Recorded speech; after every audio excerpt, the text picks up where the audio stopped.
Oh, that's the YouTube one. Now I see. I was kind of confused. Oh yeah, I can pull up the YouTube so I can see comments.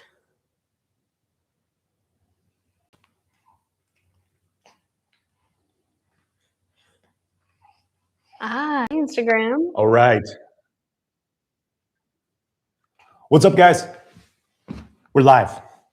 Hot, fresh, live. So it's been a little while. YouTube, it's been a little while. Instagram. Lots been going on. We'll share more, but thanks, Mariah, my lovely wife, for joining me today. We wanted to talk a little bit about, well, our recent journey of birth. And well, her, she gave birth, but I had somewhat of a part in that. We want to talk about like fertility, sexual health, and our birth experience and our experiences parenting so far, because it's funny that we have several friends who've been like trying to conceive for like years and were been unsuccessful, and seems like fertility is a really big issue. But for us, it wasn't an issue. It was one time, one ejaculation, all it took. And beyond just like our inner circle of friends, it's obviously a very big issue globally. And you've done a lot of research and posted a bunch of different things talking about how much testosterone has declined and how much like fertility rates have declined. Not even over like a huge time period, like if we look at hundreds of years, but even just in like the last 50, the last 20, like it just keeps increasingly getting lower and lower, like fertility rates. Sharp declines, especially in the past decade. It's ridiculous. Like the average testosterone level is like, I think it's like 400 right now. And I've seen studies suggesting that like if your total testosterone is below 500, then you're basically infertile. Like you won't be able to knock up a woman. I don't know, maybe some of you can comment on this. Does anyone have below 500 and have successfully impregnated a woman? But then on the contrary, isn't it also said that like around 500 is considered like really good?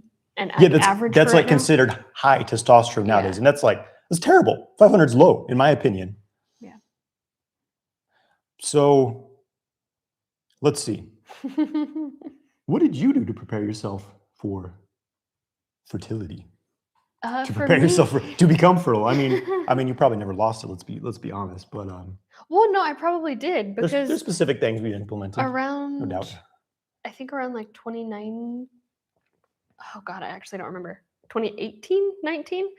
I was having some huge hormonal issues, libido issues, and when I got my hormone levels tested, they were below what's considered normal for a woman in menopause, and I was like, oh yeah, that's right. I was like 23. That was like 24. 2020, 2019. Somewhere in there. Yeah. Somewhere around. Yeah, you were before tanked. 2020. You were tanked.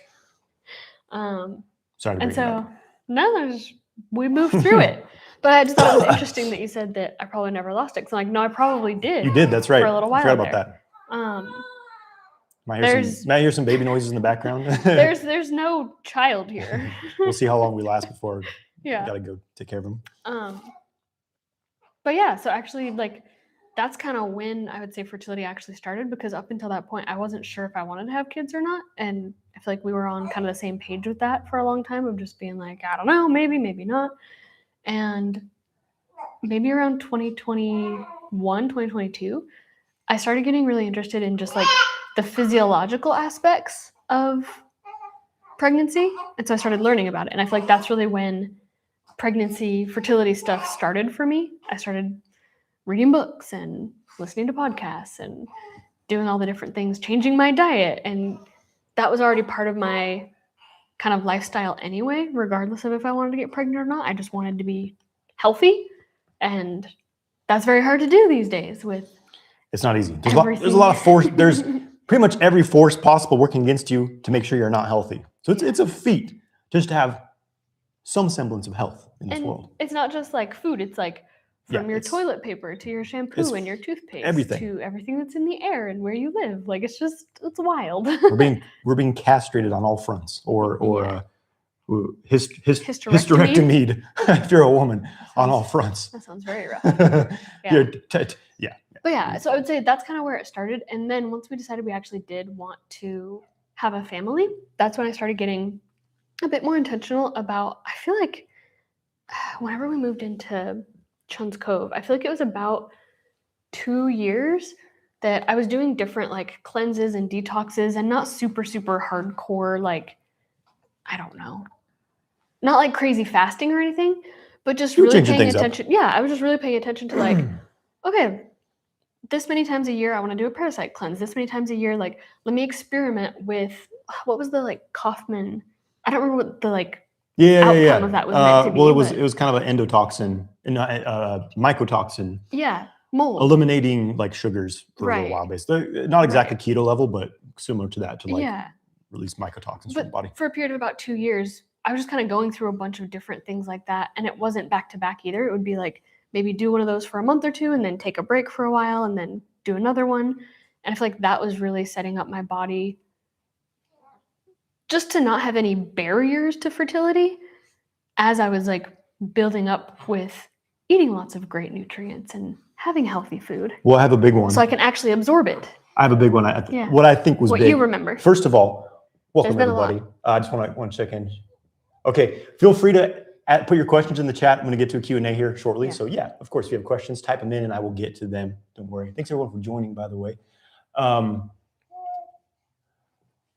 But beyond like diet, nutrition, I think the stress was one of the most relevant things. Yeah. Obviously, it all ties together. Toxicity causes stress in the body, but like there's also like, I think mental, emotional stress is a major component as well. A lot of people aren't really addressing. There's actually scientific proof that that is the case, that like stress can amplify any like minor thing that's in the body. It's like if you have a cold, but you're stressed, it makes it 10 times worse. If you have, you know, minor C word, but you're super stressed, it's going to get a lot, it's going to grow a lot faster. Oh, speaking about stress, here's a hormonal thing, because I think this is important to share. I may have been talking a little bit about this anyway, but estrogen, we're kind of taught that, oh, it's the female hormone and women are supposed to be, high in estrogen, blah, blah, blah. Well, I'm doing a lot of research in the past year on hormones and neurotransmitters, and kind of inspired by the work of Dr. Ray Peat and kind of doing my own research and things. I've come to the conclusion that estrogen is a stress hormone. It's not like it's not something you want to increase, basically, if you're a woman. And there was actually a study where they were working with like, it was either rats or mice, and they found that when the mouse was pregnant, if they gave it just a tiny little dose of estrogen, it would have a miscarriage. So it would abort its fetus. So all of these stress itself raises estrogen levels, but also these phytoestrogens in the environment, from toxins, from plastics, from all this bullshit, soy, whatever, it increases your estrogen level, which increases your inflammation, your stress response, your cortisol levels, all these things. So it is an important thing to be aware of. Right in line what you're talking about. Yeah. It's kind of insane because there's just so many different levels. As you said that, I was like, oh yeah. And then all of our clothes are pretty much made out of plastic too. So it's just every level. Progesterone is the female hormone and it counters estrogen. Right. Yeah. Put your questions in the chat box. I'll get to them.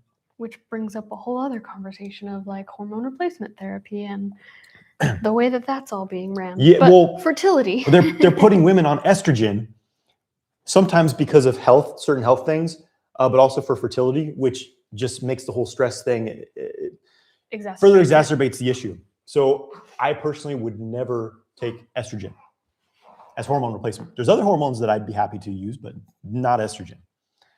But don't listen to me. I'm not a doctor, of course. I'm just your own personal opinion. I'm just a man on a seat. On a throne. But yeah, anything else you want to share on I'm sure that there's more, and it'll probably come out. I'll share my 2 cents. I'll share my 2 cents. Mine will probably come out through people's questions. That's usually how things come out a bit better for me. But yeah, I feel like for me, nutrition and like mindset were really big pieces of it. Educating myself around like I assume this is the case for most people. I didn't grow up really having like any story around human like physiologic birth and pregnancy and like what all of that looks like. Yeah. Like I'm an only child and just like didn't have that in my immediate vicinity, but we had lots of animals and I got to see lots of animals give birth. And so I thought it was just this pretty like normal, natural thing. And I think that really played a big part into what ended up becoming my experience. But yeah, I forgot what I was going to say on the fertility side of that. Well, before we get in, we'll talk about the birth experience a little bit, because birth's fucking crazy, guys. I don't know if you've experienced a birth, but it's fucking crazy. I tried to tap him in, it didn't work. I'll share a couple things. Like, this is both just sexual health in general. I mean, it's health in general and fertility, because sexual health is a result of health. Sexuality is an expression of abundance by the body. The body is only able to reproduce if all of its basic systems are functioning okay and it has abundance to put into reproduction and sexuality in general. That's why when you're stressed out, when your health is poor, the first thing to go is the sexual function. That's why men are having sexual health issues Tighten it on the right like side. never before, There you is because health in general is plummeting. And, I made a lot of videos about sexual health, but here's a couple sound bites. If you want to increase your sexual health, your fertility, obviously clean up your diet. I'll just share a few worthy mentions. Seed oils, one of the most inflammatory things that is common in the American diet. Seed oils, terrible for a variety of reasons. Saturated fats are good, in moderation. And I think the basic thing with diet, like, there's all these extreme diets. People get religious about, I'm a vegan or I'm a carnivore, blah, blah, blah. If you eat real foods that aren't loaded with chemicals, pesticides, that aren't like processed in a way that have destroyed all the nutrients, you're probably going to be okay. If you're getting protein, you're getting carbohydrates, you're getting fats, even that's like a sticking point for some people, but it's like, you just eat real food, you're getting essential nutrients, you're going to be healthy. But if you're eating food out of a box, you're eating seed oils, you're like eating out all the time, like, you're probably going to have inflammation, which is going to hurt your sexual function. And then it's the basic things. It's like exercise, get outside, release stress, one of the other biggest boner killers and fertility destroyers in the modern world is screen time. It jacks up your nervous system, stresses you the fuck out. So, like, spend less time on a screen, spend more time in real life, doing things with your hands, go out in nature, things like that. Two things that I thought of as you were talking specifically for women when it comes to fertility is, number one, actually getting enough protein, because there's multiple different times when I worked with either a personal trainer or like nutritionist type person. And something that was always really hard for me was not only eating enough calories per day, but eating enough protein specifically per day, because most people growing up have been bombarded with, you want to eat less for women especially, you want to eat less calories and less and less and less, that we often end up needing to do what's called reverse dieting, where you train your body to actually consume more calories and have that feel like a good baseline, rather than continuing to eat less and less so that your body's not in a state of stress because it doesn't think it's going to get food quickly or maybe that day. And so it just holds on to every single calorie and every, I want to say piece of fat, but that's not it. But like, it just wants to hold on to everything because your body's like, I don't know what I'm going to eat next, so I got to hold on to every single thing that they eat. So eating enough protein is huge, and actually getting enough fat. Something that I started doing a few months. She says to me, I'm like, I gotta do it. It's like, okay. Yeah, I did the same Patience. thing. That's right. Go ahead.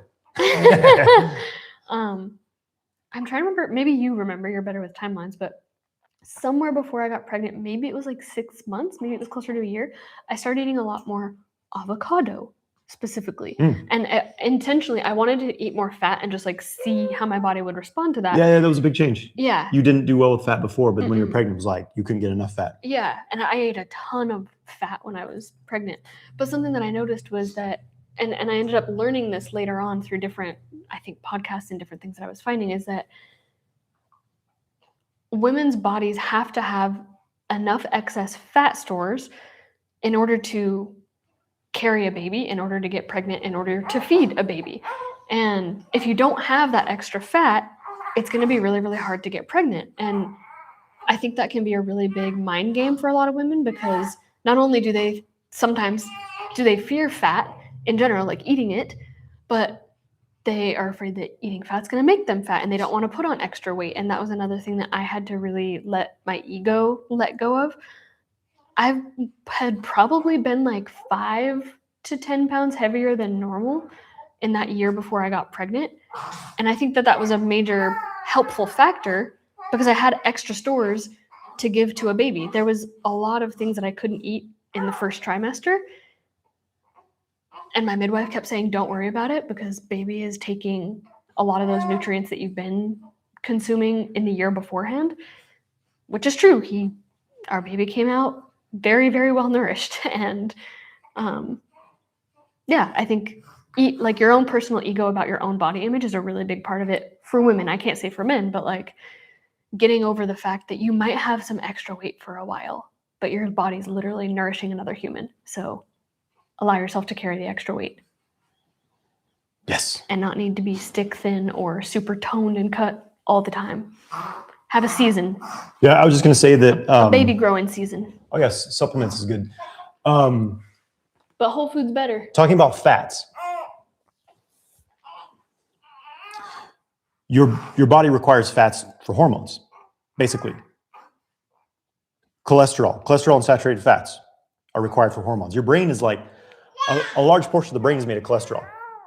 And I know there's all this, I've been talking about this a lot, but there's all this like, this fear campaign against saturated fat that began in like the 1950s or 1960s.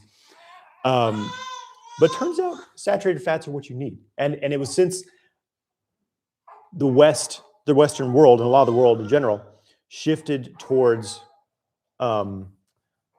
seed oils that, well, big surprise, heart disease, all kinds of health issues started to skyrocket after that. We'll tap you back in a little bit. Yes. Mariah's on baby duty. Anyways, I'll take some questions while Mariah's out. But yeah, if you guys don't know, had my child about 6 weeks ago, my son, Lucas Calidor. He's a healthy, very young man. We had a home birth. Mariah did amazing. Birth is crazy. Maybe we'll talk more about that when she gets back. But I'm a dad now, guys, and it's great. It's fantastic. Haven't missed a day of practice. I'm still getting my 3 hours a day in, so it's pretty great. Where are we at? Okay. Let's see who we got here. What questions we got? Thanks for tuning in, everybody. Oh yeah, something I want to mention. A couple things. I'm teaching a online Zoom class series on deep earth pulsing Qigong. This is one of my favorite Qigong forms. It's a fantastic form for many reasons. It's an amazing nervous system balancer. Like when I'm feeling stressed in my head, this is one of the things I'll just do this form to calm down and get in my body and get grounded. It's also a big kidney energy builder. Kidney energy equals sexual energy, sexual vitality. So it's a nice sexual vitality building practice. And there's a lot of nuance to this form. Like I made a YouTube video on it many years ago. But over the years, I've put in a lot of principles of Tai Chi and Neigong to like turn this into a supercharged form to build energy and ground, boost your sexual energy, even like, pull earth chi into your sexual organs, incorporate like testicle and prostate breathing to charge up. So I'm going to be teaching that it's starting on Monday. I still have like an early pricing. So check that out. There's a link in the description of this video on YouTube. I don't think I put it on my Instagram, guys. So you'd have to go to my YouTube, this live video and find it. That's too much work for you. It's all right. But I'm teaching that next week. So you have an opportunity to train live with me, ask questions and things like that. The other thing, my book, I know I've been talking about this for a while, but I'm very much in the final stages of finishing my book, and I'm expecting it to be out the end of May. So in just about a month. Very exciting. It has been a hell of a project, guys. Took a bit of break from it over the winter because I needed it. But it's coming together. I've got some great artwork. It's going to be the new classic on male sexual energy cultivation. So I'm pretty pumped, guys. It's called the Tao of Male Sexual Mastery. So watch for that in a month. Very exciting. Okay. Oh, yeah, okay. Sean Jasper, knowledge of reestablishing female reproductive. I'll save that for when Mariah comes back. I have things I would say, but she may have some things to share as well. Oleg Cherkasky, what's up? Barvey, what's up, bro? Laconium Jones.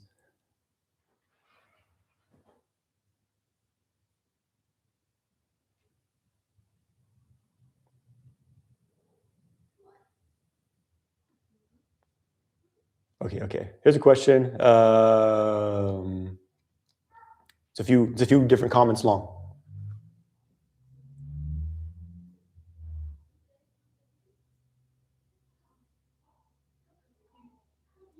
Okay, so the question here, okay, I'm gonna read the whole question out here. I've gotten interested in semen retention as an experiment in self-control a bit before finding your channel. I've read Montauk Chia's Multi-Orgasmic Man book, and he teaches holding in your ejaculation, which is in the early book. I tried that for a few weeks, and what's up? Nova, it's my cat. It's Nova. She's a fierce predator. Like, don't fuck with this cat.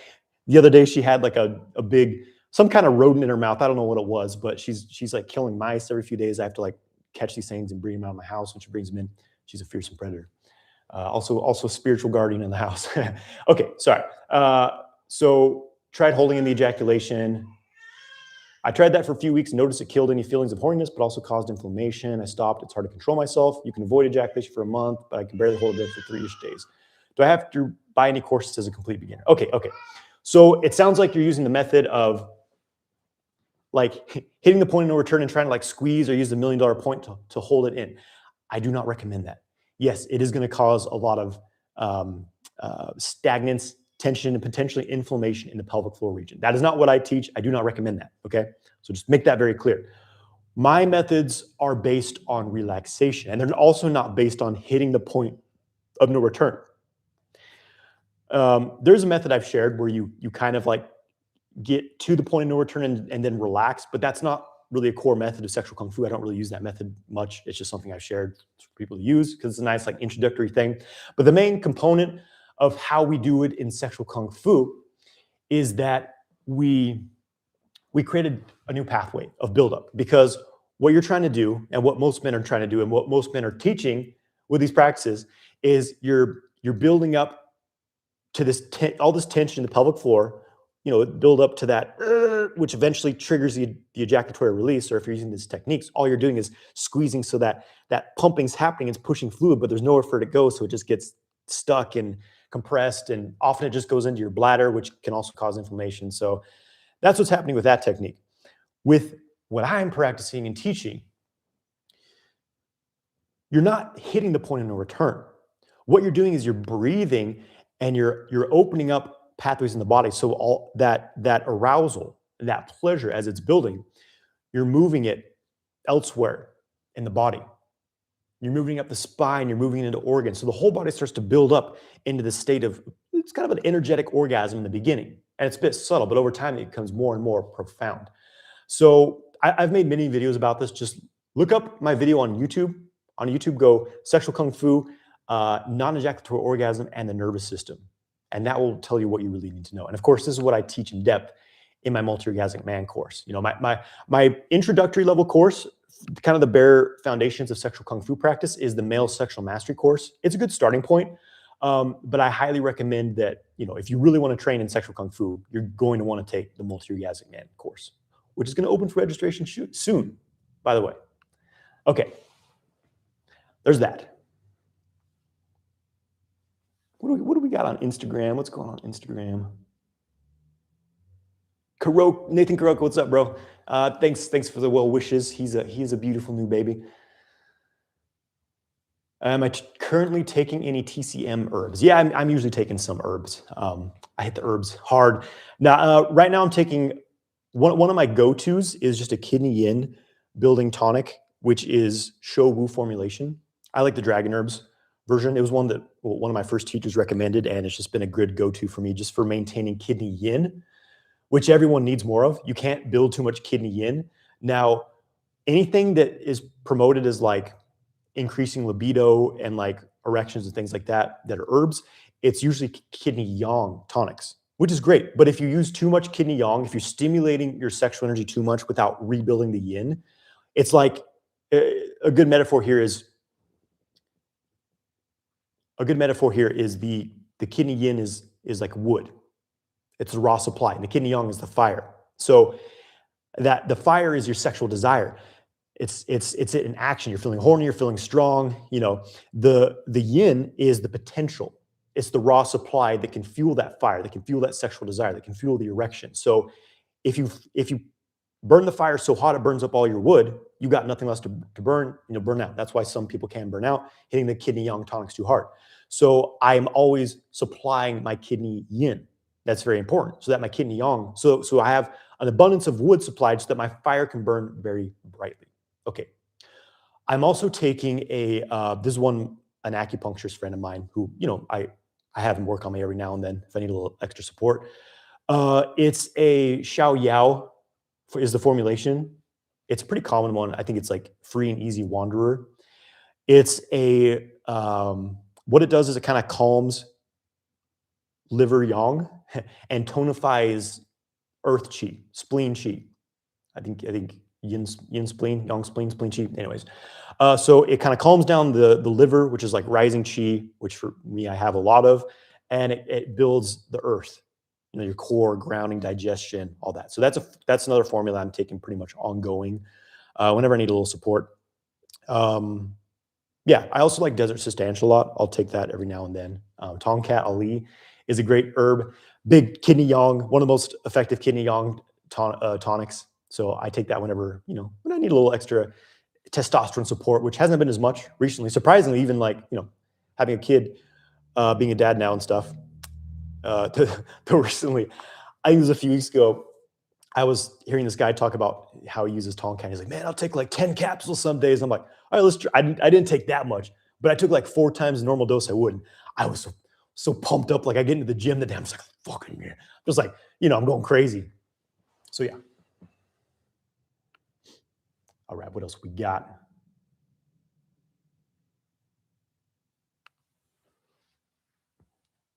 Viz camera Kaba. Sorry, it's sometimes hard to tell like what different parts of the first name, last name, or whatever it is. Viz camera. Oh, Vizca Merkaba. Vizca Merkaba. I think that's what it is. I think there's Merkaba in there. I know a thing or two about that. It says also working on Tian Shan Negong has really developed my chi. Hell yeah, Tian Shan Negong is very powerful. Even after not retaining the chi, still there. So what happens when you have real chi? It doesn't matter. Not to say it doesn't matter if you ejaculate, but if you ejaculate once, it doesn't make a huge difference. Okay. But with MOM, I don't feel like I'm advancing more than I want to. But yeah, I love the work. Yeah, here's the thing. Multi-Orgasmic Man, which is the MOM course, it's kind of an advanced course. Like it's very suitable for beginners. There's beginner through advanced work in that program. And there's a lot to it. Like the dragon breathing, for example, it's a very deep practice, Like you're going to get effect from it right away, but it's going to continue developing and developing and developing. Like I've been continuing to develop dragon breathing. And those of you who are in the Sex God course, which is level 2 in this sexual kung fu system, you're going to see how it continues to build and not necessarily new things in dragon breathing. There are higher levels of it, which I may share at some point, but it's more so these different nuances and engagements to go deeper into it. So it's again, it took me years to just like get this stuff, you know what I mean? Let alone like master it. I'm still in the process of mastering. I would say that, I have significantly more skill than I had. I have to think, I'm like, what year is it? 13, 14 years ago when I began, I have significantly more skill, but it's all process. So just remember that,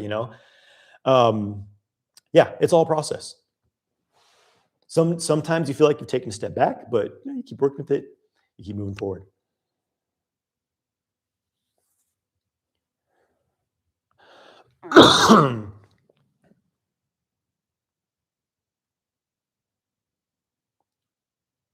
Ratio vibes, what's up? Alan Garcia, what's up?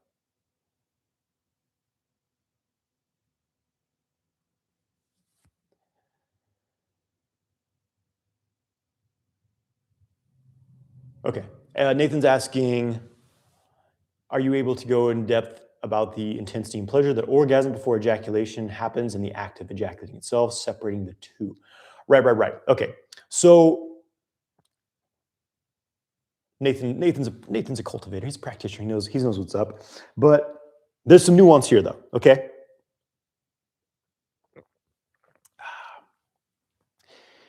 So this is still kind of the model of traditional ejaculatory orgasm, where you're hitting this point and then something's happening and then fluid's coming out. So that's still kind of this peak orgasm model in some sense. Now, so the first thing is I want to get very clear. Peak orgasm, valley orgasm. I have this This is okay. Just open up a whole can of things here. But I'm kind of coining a phrase. I wrote it down somewhere. Maybe it's on my phone, which is streaming right now. It doesn't matter.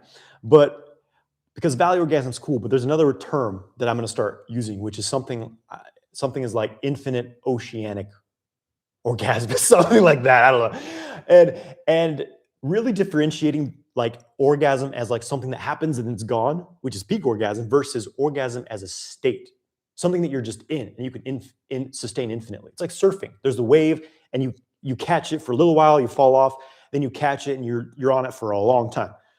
The funny thing is I've never actually surfed. I've like body surfed, I've boogie boarded, but I don't know. I'm really scared of sharks, guys. I guess this is a fear I need to face because I think surfing would be badass. I also know people who like literally paralyze themselves surfing. Like they got slammed into a rock. And I'm like, well, that would suck. So I don't know. I've got some blockages. I've got some blocks against surfing. We'll see. We'll see if I do it or not. What was I talking about? Oh yeah. So states of orgasm versus something that happens quickly and it's gone. And yeah, you can kind of ride waves from that. But there's also this whole different, we could say, form or experience of orgasm. And the heart of that is not tied to the point of no return. It's not tied to hitting that edge at which you might, would normally ejaculate and like kind of bypassing that. That can happen, of course, but I want you to really differentiate these things because the oceanic orgasm, the valley orgasm, it can happen when you're like 70%. And to me, it frequently does.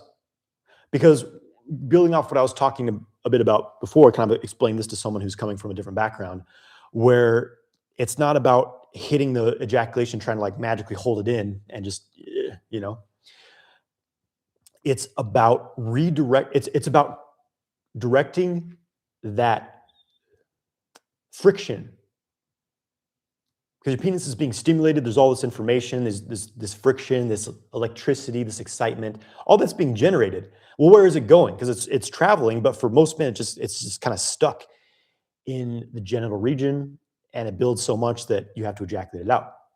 So what we're doing in sexual kung fu is think of that, allowing that buildup to happen in the entire body, whether you're using specific channels like the microcosmic orbit. Like these days, I don't really think as much about channels. I'm just like, I'll feel my whole body, or like I'll connect to a specific region. Like I want an orgasm in my brain. I want an orgasm in my liver, whatever it is. Like I can tie that connection and that buildup to happen in that area instead. So then you're just in this state of orgasm. And it's not the same as ejaculating. In the beginning, it's not going to be as intense, but it's something and it's very pleasurable. And sometimes it is as intense as ejaculating. I've had many experiences where it's far surpassed the intensity of ejaculating, but I don't expect that. Okay. So hopefully that makes sense and kind of gives you something to play with. All this is in Multi-Orgasmic Man. Like there's a practice in, I forget which week, where it's the full body orgasm practice. That is one of the best practices for experiencing what I'm talking about right now. And I'll repeat something I said because I was kind of refining a little section of my book yesterday, and I came, this is something I was writing out, where I had this sexual session where I was experimenting with different focal points, because this is a big thing as well. Is like, I don't want to spend too much time on this one, but one last thing I'll share on this topic is I was masturbating, and then I thought of like sexual imagery, like the thought of sex, the thought of like lustful sex and like what that feels like, and I immediately noticed this like tension in my pelvic floor. And there's kind of an urgency, a buildup feeling. And it was very subtle because I can control it these days, but like it was obvious, like if I keep doing this, eventually it's going to lead to an ejaculation. I'll have to like do something to, prevent that. And then I changed my focus. I shifted my focus to a feeling of love in my heart.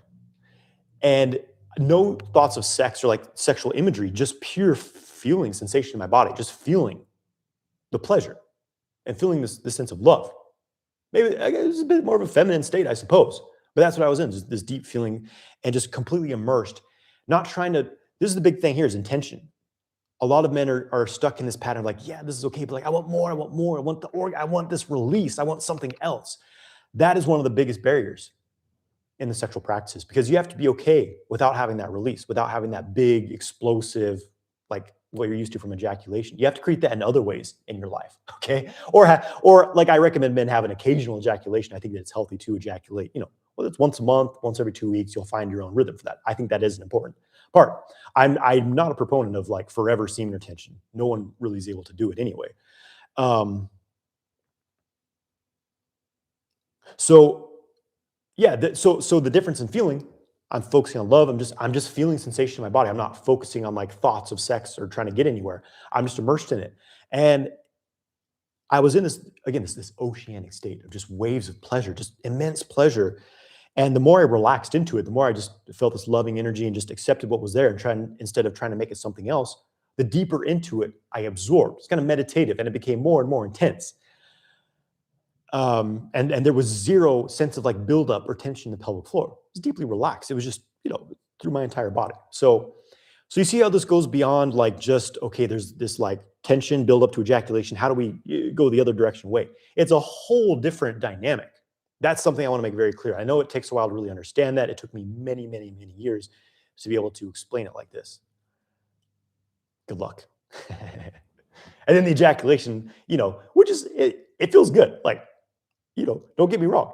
I enjoy a good ejaculation. I'm not going to lie. Like, yeah, I know I'm a proponent of like semen retention, like retaining, but like once I accepted that it was actually a benefit to my body and even like my energetic system to have an ejaculation about every 4 to 6 weeks, then I fully enjoy it. It feels fantastic. It's great. It's like, okay. And then, the system's kind of reset and cleared, and the testosterone production resets and is boosted. So that's kind of where I'm at now, guys.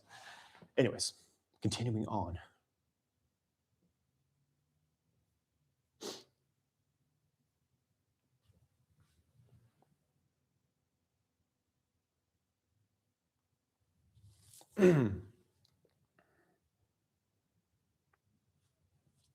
Okay, so Hernandez asking, what specific supplements did you take to boost your fertility overall and your sexual health?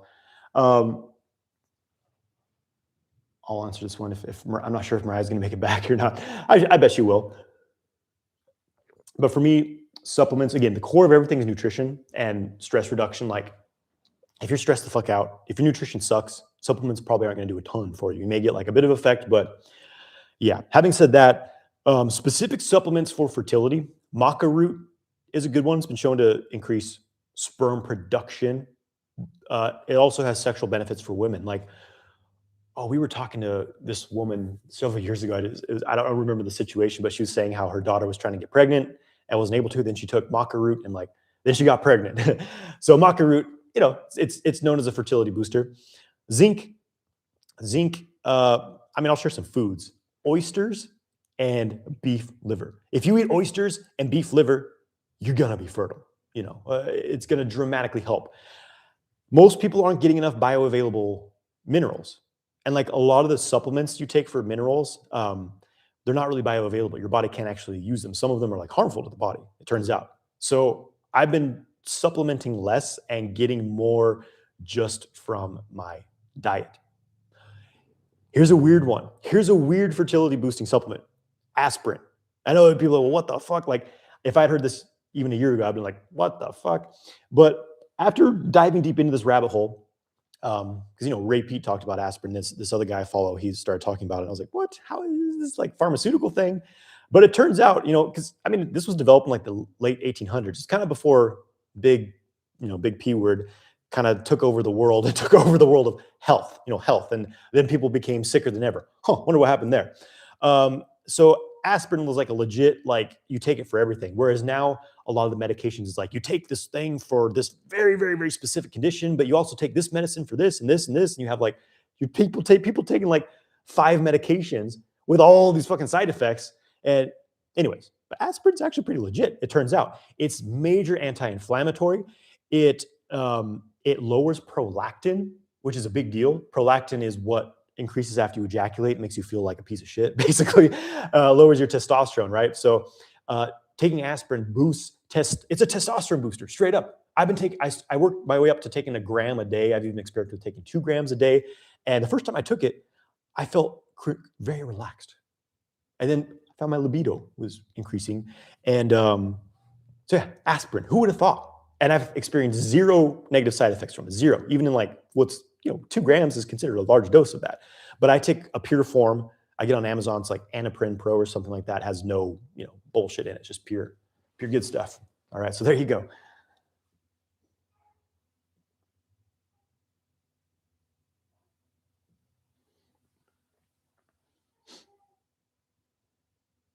Awesome. Barbie's in the, I think you're talking about the deeper pulsing program. I will see you there.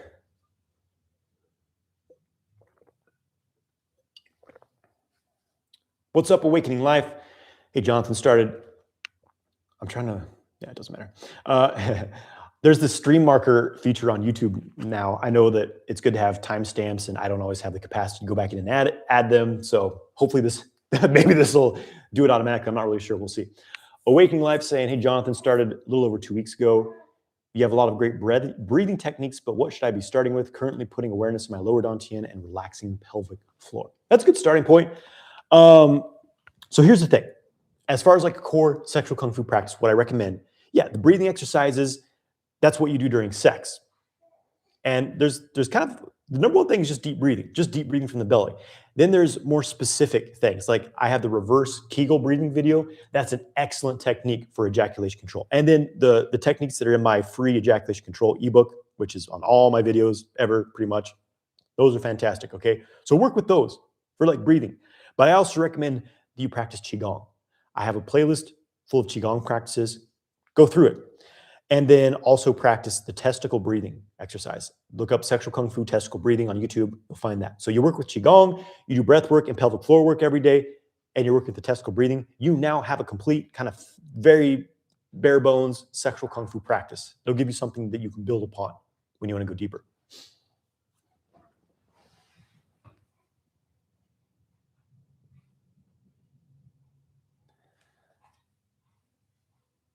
Hey, Mariah, do you want to answer a question? Yeah, I was gonna say, is it weird if I'm just not in frame? Here, take the mic. Should I take both of them? Oh, of course. I can try putting them here. Mariah's comforting our newborn, who we're choosing to keep off camera for various reasons. So Sean Jasper's asking about reestablishing the female reproductive cycle. He says he knows someone who struggled to have consistent periods and therefore consistent cycles of ovulation. So kind of basically normalizing, this is all fertility, like normalizing the period, normalizing ovulation. Totally. Yeah. And that's one of the big things that I've been saying for years is that your monthly cycle is basically like your report card. Your monthly menstruation is like your report card for how well you took care of yourself that month. And it's not just one area. It's like, this is how well you took care of your mind, your body, your emotions, your mental, physical, spiritual well-being. And for a lot of women, that time of the month is very painful, is very uncomfortable. And that's a reflection of all the times that they either were like people pleasing or overriding different things. You want to trade? Switch off. What's up, bud? All right, coming back in. So okay. That's featured speaker mode. Perfect. But yeah, it's a reflection of the different, all the different times that maybe she said yes to sex when she didn't want to, or she didn't initiate sex when she should have, or she held on to resentment when it would have been a lot healthier to let it go, or like she forgave someone. Anyway, there's like a million different examples. And of course, also like, did she move her body well that month? Did she eat well? Did she have a varied diet that allowed her body to actually do the things it needed to do? And it's the same exact thing. I was very curious about what my thoughts on this would be, but I would say it's the same exact thing for like pregnancy and then labor and birth. Is like, how well did you take care of yourself throughout that entire process? How well did you do all the things? And it's not a thing to be like, oh, if you have a hard cycle that month, then like shame on you because you didn't do the things right, or you had a hard birth or labor, so shame on you. It's not that at all. It's just I really see literally everything as neutral feedback of just like, oh, interesting. I had way stronger cramps this month during my cycle, or my period was way longer than normal, or way shorter than normal, or way heavier than normal, or non-existent. Similar with pregnancy and birth. Like there are things that I learned through this pregnancy that I'm like, oh, cool. That was, if I don't take it personally and take it from the ego and think, oh, I'm a bad mother, a bad woman, a bad person because I had these challenging experiences during pregnancy. Instead, I just see it as, oh, this is my body giving me feedback on where I could do even better. Like, yes, I did a lot of things really, really well. And this is where I could actually continue to improve, and just being like kind and gentle with ourselves about that. And so coming back to regulating your cycle, I really, really see it as, if you scoot him closer, I can bounce him. Coming back to regulating your cycle, I see it as really just paying attention each month. And for the woman, and I'll just say his mind as far as like remembering specific dates and sometimes specific meals and foods and things is a lot better than mine. For me, it all just kind of bleeds together. And so Male mind, female mind, yeah, logic, emotion, yeah. If she doesn't, physiology. if she doesn't want to literally like log everything, which I did for different periods of time throughout my life, but if she doesn't want to log like on these days I did these practices and on these days I ate this food and blah blah blah whatever, sometimes the partner can come in and help with that as well. But reflecting back on the month based on that cycle and looking at, okay, how was my cycle this month and what is that a reflection of? And then paying attention to that of like, oh, okay, my cycle was lighter this month. I didn't have as many cramps. It wasn't as painful. And I actually spent time with friends every week this month. And maybe I don't normally do that. Or I stopped hanging out with this one friend. And what do you know? My cycle is way easier. So it's just like paying attention to all the different areas of life and noticing what contributes to it being better or worse. And of course, there can also be a lot of really specific like herbs and professionals that you can see that can help with that. I mean, acupuncture has been massive for me in keeping my cycle regulated and my mental health in check. Same with the chiropractor. There's a lot of these like acupuncturists or like natural health practitioners who specialize in like female fertility. Exactly. That could be good. You know, a functional endocrinologist is a thing. So look that up. Yeah. Yeah, I'm trying to think of all. I mean, breast massage is, as far as like a practice, breast massage in general. This is how I. That was actually another one that I have a notes app in my phone of things that I was doing. Literally this exact process I'm telling you about right now. I was just taking notes of like what I was doing leading up to pregnancy. And that was one of the things was, I think the month before, or the month that I got pregnant, that previous month, I had started doing breast massage every day again. And I was like, that's really interesting. Like, simple things. Pretty much it. Reduce stress. Like, I think a common thing, like, we know a lot of women who are entrepreneurs and they're too young. They're doing too much. They're too busy. No human system is kind of built to sustain the amount of stress a lot of people experience nowadays. But I would say the female body especially is less resilient to stress. And so allowing, step a little more into like the yin nature, having more calmness. So we're basically reducing stress, cleaning up the diet. And something I'll mention is, I mentioned this before, progesterone. Yeah. I've used progesterone. Oh. I'd be happy to make a whole video about progesterone for you guys. Let me know, because it literally has changed my life. Understanding progesterone, I've used it topically. It's crazy. It literally boosted my testosterone, which seems strange if you like do a mainstream search on progesterone. But you were using progesterone when you were recovering your hormones. Because again, it counters estrogen. Generally, when estrogen's high, there's stress and inflammation. And I believe, you can tell me if I'm wrong, but I believe you have some YouTube videos about this. But speaking of like hormones and progesterone, melatonin also was very, very helpful. I think don't get me started on melatonin. I had been doing. Do you have a YouTube video on it, or is that on? Yeah, okay. I think it was like I can't remember what it's called. Something about hormone, the master hormone, something. Yeah. But I'll just say. I wasn't sure if that was a Rumble video, or if that was on here. No, it's on here. It's on YouTube. But what I was going to say about that for fertility and cycle regulation, everything is, number one, melatonin is the master hormone. It regulates all of the others. Number two, you need excellent sleep in order for any system in your body to function well, and especially to get pregnant. And I know a lot of people who, even you, who've tried a lot of different like sleep aid type My things. sleep sucked for most of my life, I'm going to be honest. That are supposed to work and they don't work. And, you can do all the things, do all the practices, but melatonin is the miracle cure. Like, it literally helps everything else get into place. Here's the thing. Yeah, melatonin is one of the most important. And sleep is just one of the benefits. Hormones, just one of the benefits. It's the master antioxidant in the body. It's the master. It opposes cortisol. But I'm pretty sure I was taking that for like a year before I got pregnant. That's right. You'll remember timeline better than me. Yeah, no, it was 6 months. Okay. Yeah.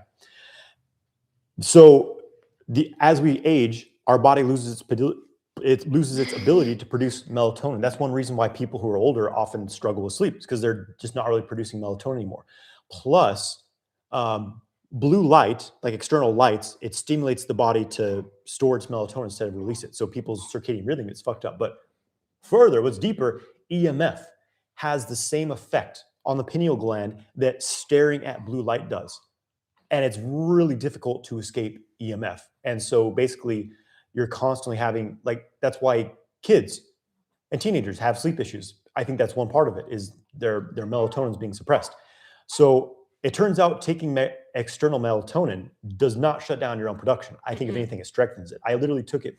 I've been taking it for a year and a half cyclically, average of every other night, but I've taken weeks off from it. Like I took it like mega doses, 200 milligrams of melatonin. I've gone as far as like almost a gram, like ridiculous amounts of melatonin compared to what's like a normal dose. Normal dose is like a milligram, half a milligram, 0.3 milligrams. So ridiculous mega doses. And then I quit cold turkey.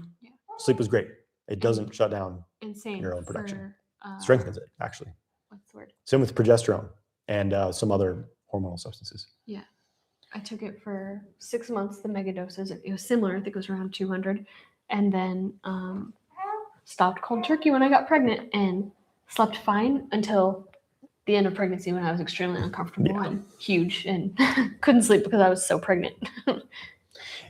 Someone asked this, and I mentioned mine, but any like specific fertility supplements? I talked about like liver, minerals, maca root, if there's anything else. The Showu formulation I talked about, kidney yin, that's also important for fertility. I know that I have like a whole stack. It wasn't just liver. There was an organ meats blend that I took for a long time, leading up to getting pregnant. Yeah. But yeah, I have like a whole stack. Oh, actually, one that you probably wouldn't think of is the like mega dose of fish oil.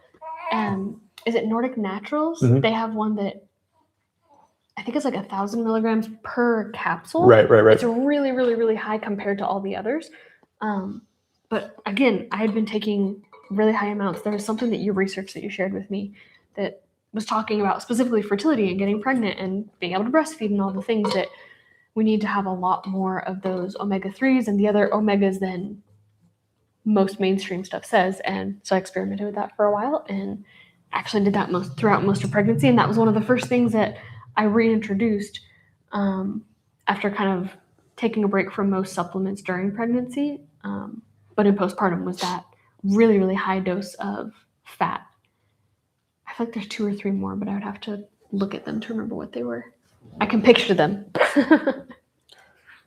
Okay. That's perfect. Lee's asking if I'm selling the shirt. No. I bought the shirt. My boy Byron Jacobs, his channel is Mushin, M-U, Mushin Martial Culture.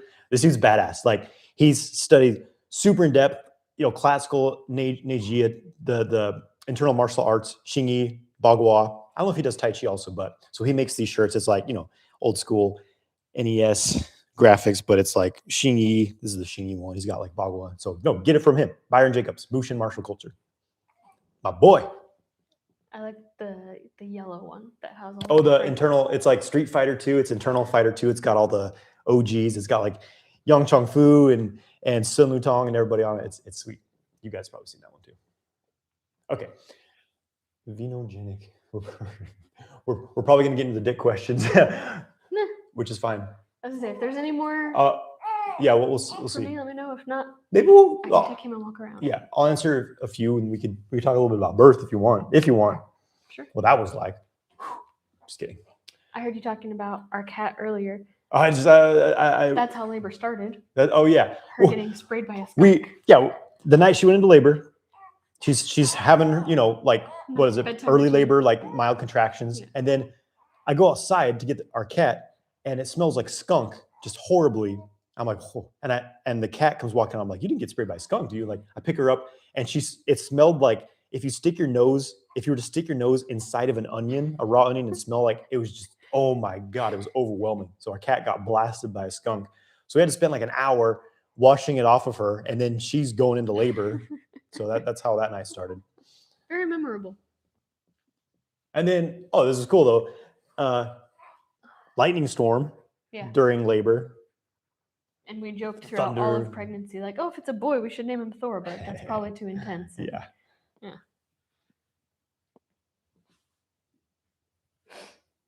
Okay, Oleg saying, honestly, self-play with relaxation without ejaculation scares me a bit, as I don't know whether it's damaging me physically. I don't have any diagnosis, but afraid of damaging myself. Yeah, I mean, unless you have like prostate issues, if you have like an underlying issue there, you're not going to have, you know, issues from it. Unless you like, some people have like minor inflammation when they try to go like months without ejaculating, because the thing is, like, when you're creating pressures like that in your pelvic floor, in your sexual region, like, eventually you are going to need to ejaculate. That's why it's like, you might as well just allow it to happen at a certain interval and just make it a cycle. Then you just, you know, instead of like fighting it for times past its due. So, you know, obviously you do whatever you want, you know what I mean? But yeah, a lot of guys have been doing this for a long time. Is there anything else you wanted to talk about? Let me see if there's any questions, something specific.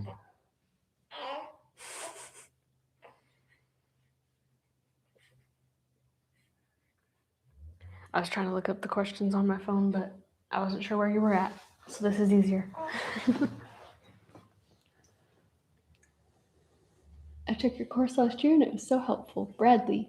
That's awesome.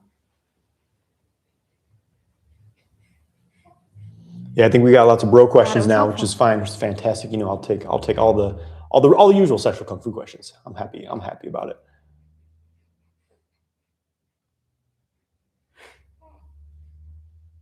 Looking at questions on Instagram.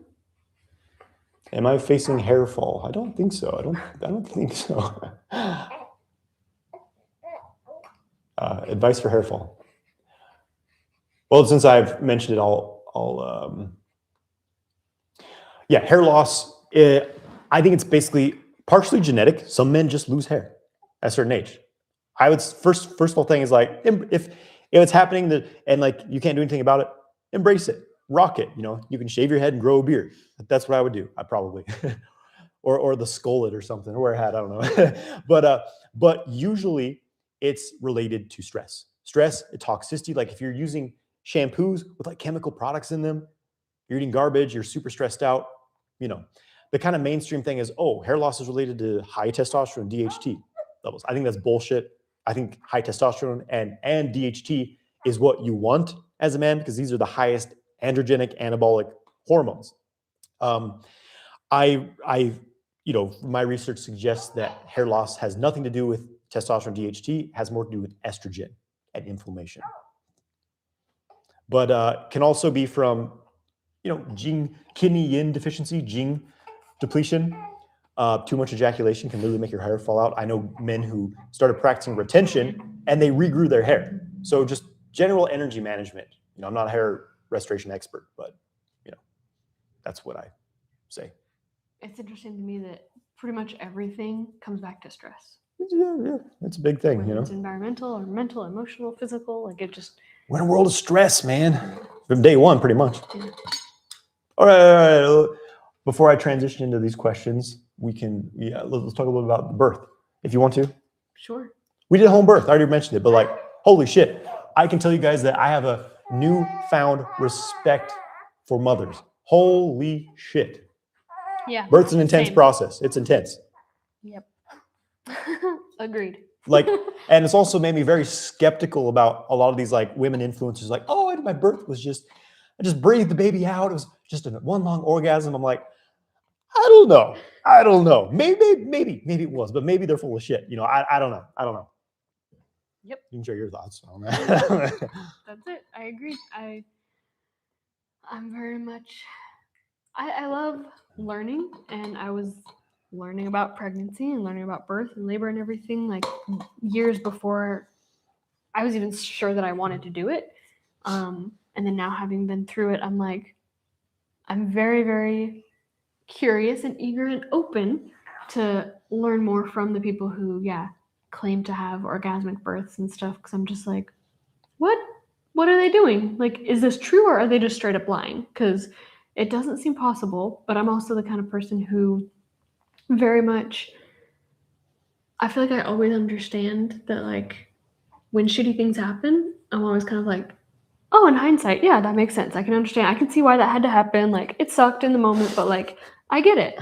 But with birth, there's always the thing. I feel like you always make these jokes of just like, kind of the religious joke of women having to suffer. is like whatever. what is it? It's like because of Eve's sin, now women must bear the pain of childbirth. Or something like that. Like that's like the story. I'm always saying that jokingly, like, well, because women are so sinful, you must bear the pain of womanness. Right. Yeah. But it's like, hey, maybe there's something to that. I don't know. I can't see any other reason. Like, that birth and labor is the one thing that I'm just like, yeah, nope, that one doesn't make sense. Well, it makes zero sense why it has to be like that. I mean, you were clearly in a lot of pain. Like, it was an intense experience. It was difficult to like see you in pain, no doubt. Right. But yeah, I remember thinking like, why does it have to be like this? I'm like, who designed the human body to be like this? Right. Yeah. So I guess, But her labor was 8 hours. Like, you crushed it. It was pretty quick and efficient. No issues. Like, healthy baby. You're recovering great. Like, everything went well. Right in our home. Yeah. First one. Oh my man. And he came out. Just like that. He came out 8.5 pounds. I caught him. I watched him plop out of that. He was not small. It's a crazy experience. Like, babies come out of there, but actually seeing it's like, it's wild, man. It's wild. Yeah, we're talking about you. Yeah, I don't know if there's anything else really that your people want to hear about that.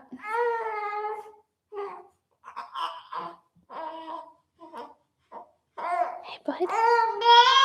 You're good.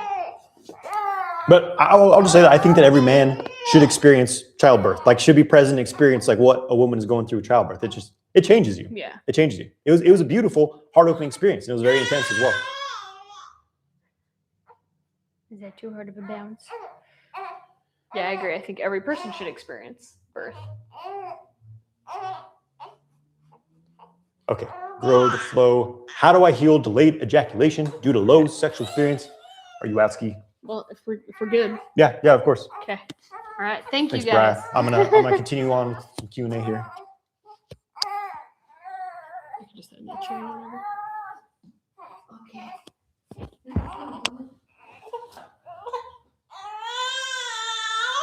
Okay. What's that? Okay, healing delayed ejaculation due to low sexual experience and porn use. Yeah, there's a lot of factors. I actually made a video on this recently. I think I actually ended up titling it something about serotonin and it being a stress hormone. So I would recommend checking out that video on my YouTube channel. It's a fairly recent one, past couple months, I think. But delayed ejaculation, again, I'm not gonna get too comprehensive with this answer just because I, just watched the video. But some things I will share is, number one, if you're still like ejaculating frequently, then I recommend stop doing that. That for a lot of men, I think takes care of the issue, because when you actually have some sexual energy built up, there's a little bit more, pressure, sensitivity in that region. The other thing to ask is like, are you on medications? Like if you're on SSRIs, well, there's going to be your answer right there, because these block basically your orgasmic potential, essentially.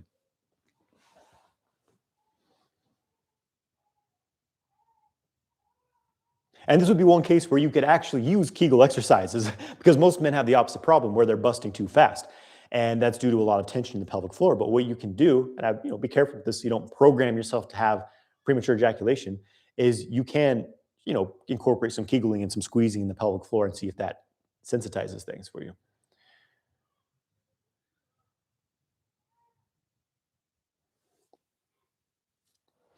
Okay, Maestro is asking, what's your best nervous system regulation and psychosomatic release technique or meditation? Psychosomatic.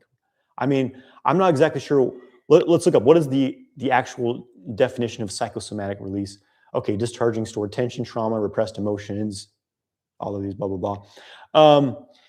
Yeah, overall, Qigong in general, like specifically Jian Zhuang training, where you stand in a posture and you release tension from your body. And there's very specific things happening. But if you look up my Qigong standing meditation videos, you'll find this technique here. Let's recenter. Let's recenter. It's just daddy now, right? We're just you and me, boys. So that is a good one. This is a huge focal point of sexual kung fu in general. Most of the techniques I'm practicing and teaching and a lot of the things in my courses focus very much on releasing these stress patterns from the nervous system. And if there was a single one that did it every time for everyone, I would only teach one thing, but that's usually not the case. Human beings are complex.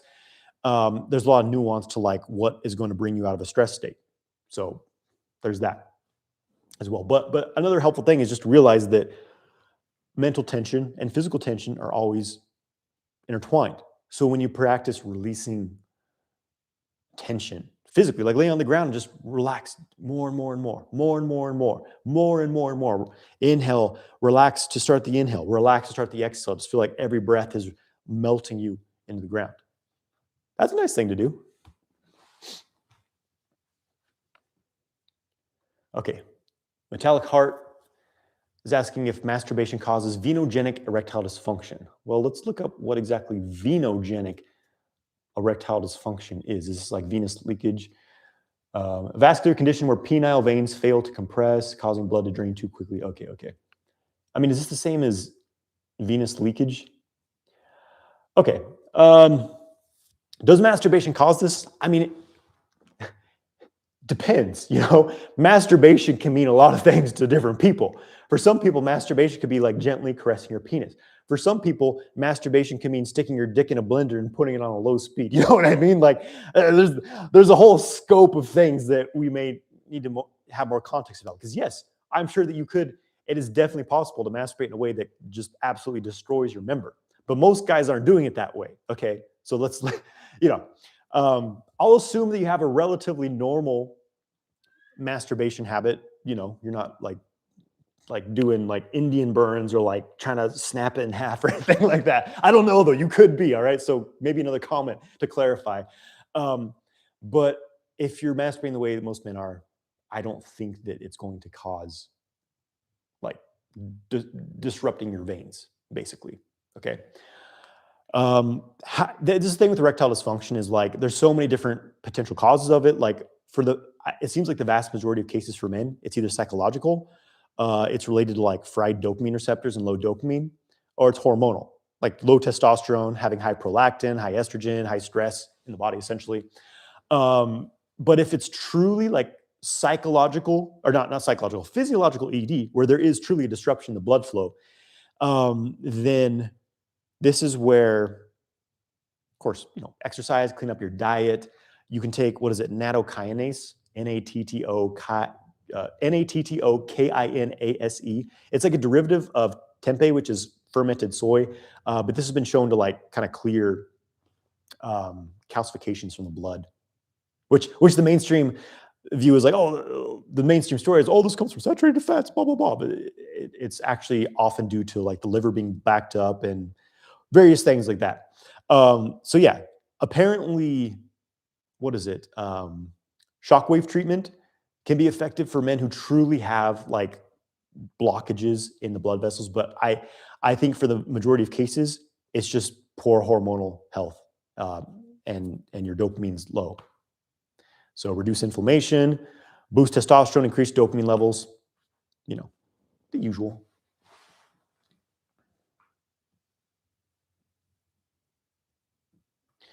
Roy Sanchez, what's up, dude? Left a comment on a video of how you max your testosterone at age 37. I believe I created a synergetic effect that made my libido shoot past my teen days. The thing now is it's below baseline. I notice it comes and goes in waves, so I'm just cutting the stack out completely. Okay, I'm not completely sure I understand what you're saying. Are you cutting the stack? So did you have like supplements that you were using to increase your libido beyond your teenage years, and now you feel like it's gone? Yeah, I'm not exactly sure if I understand what you're saying with the context here. Yeah, there can be, like if you're talking about like libido stacks, like supplements, things like that. Like I experienced in the past. You guys, if you've been following me a while, you may have heard me talk about how like Tomcat Elite, for example, there's a period where I was like, I don't want to use that because when I had lower testosterone, when my testosterone was like 550, which for me is low, like it's actually high compared to the average apparently, but that's low as far as I'm concerned. My prolactin was also like, it was like 20, which is, if your prolactin's higher than 9, I think it's like nanograms per deciliter. If it's higher than 9, you want to lower it. And mine was like 20, which is pretty high overall. So yeah, I was having some libido issues, and I found that Tomcat gave me a sharp boost, testosterone libido. But so I would take it for like 4 or 5 days on, then 2 days off, and I felt like I was crashing hard on the days where I wasn't taking it. And I think really what it was that I was getting back to like what was a normal libido for me, which is high libido, and then I felt crashed because I was back to like my sort of baseline, which was low, and now when I take Tomcat, I have a good baseline. Like I don't need to take any. I've been taking less supplements than ever actually recently, and well, maybe that's not true. It depends. I've gone pretty crazy in the past, but when I take Tomcat now, I only take it like now and then if I feel like I really want an extra boost, and like I get an extra boost. But then when it's like the days where I'm not taking it, I'm still like have high libido, high energy. Like there's not this like drop. It's just kind of like a bit of a boost, right? So. I don't know if this answers your question at all, but it's like, again, it's just, if you want to increase libido, hormones, it's like the things I've talked about in many videos I'm talking about here already. It's reduce stress, get your diet together. Check out how I max my, well, you did. So, that's what I did to max my libido and testosterone, and still am shooting for the moon, baby.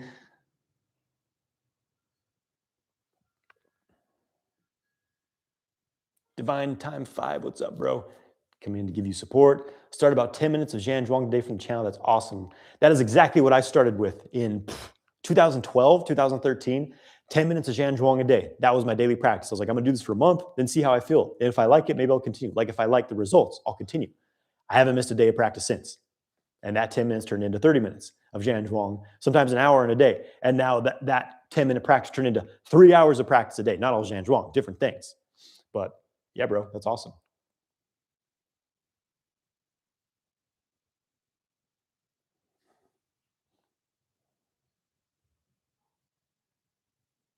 Bradley tweets, I took your course last year. It was helpful. Awesome, bro. Upgraded my game 100 times. That's awesome. What's the best diet for sexual health? Check out my boner diet video on YouTube. Go to YouTube, Sexual Kung Fu, boner diet. Or I think it's the ultimate erection diet that actually works. That's the video. But basically, the diet for sexual health is getting all of your nutritional needs met, essentially. Okay, I'll give some highlights. Give some highlights. Okay, so diet for sexual health. I'll share some things. I'll share what I eat in an average day. Right now, I'm in a cutting phase. I'm reducing some body fat. I'm not going crazy with it. I just want to just tone up a little bit before I continue building. I'm really focused on muscle building right now, so I like to bulk, but I need to cut a little bit because my belly's getting a little fluffy. So I'm in a minor calorie deficit right now. But the normal things I've been eating: eggs, ground beef, gelatin. Actually, is amazing. Grass-fed, of course. Beef liver. Oysters. Like if you're very depleted, eat like 2 to 4 ounces of liver a day. I know that's a lot, but like you do that for a couple months, then go back to 2 to 4 ounces per week. It's going to rebuild. It's going to really help rebuild your system. I mean, that alone is, eat those alone. Another big thing, this is kind of Ray Peat inspired, is carrot salad. for a variety of reasons. Carrots are amazing, nutritional benefits, but what I do is I shred them up or grate them. I add some apple cider vinegar and olive oil, sprinkle a little sea salt on there, delicious. But it's specifically the fiber from the carrot. Not only is it anti-parasitic, but it pulls out toxins from your systems, because most people have a lot of endotoxins being released within the system, like from certain gut bacteria, maybe there's fungus and mold in the intestines, not uncommon. So there's all these toxins being released into the intestinal system that the body's reabsorbing. Plus, when you're detoxifying, or if you have a lot of stress and inflammation, the liver is often releasing, or the body's releasing estrogen into the intestines as well. And so you want something that's going to bind and pull that shit out. That's where the carrot salad comes in. So I eat that before my lunch and dinner. Another big thing is like activated charcoal. I sometimes have some of that about an hour or two after meals. That again just pulls out the endotoxins. But yeah, organ meats, oysters, get some good grass-fed beef, eggs, boom, goji berries. Yeah, you'll be feeling good. Genevieve Thomas, hey, thanks, brother. Glad you're enjoying it. Luke Anthony Music, what's up, bro? Love you guys too.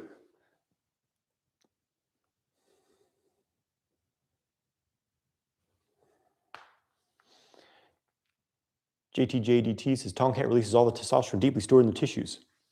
Yeah, I don't know. I've heard different things saying like it does this or does that, and I don't know. Some people there's things that say it like lowers cortisol, which it definitely doesn't do for me. I feel more jacked up and sometimes stressed out when I'm taking Tomcat. So, but maybe it does. I don't exactly know for sure what it does. I've heard a lot of different theories and potential things, but all I know is that it makes me horny, man, and it makes me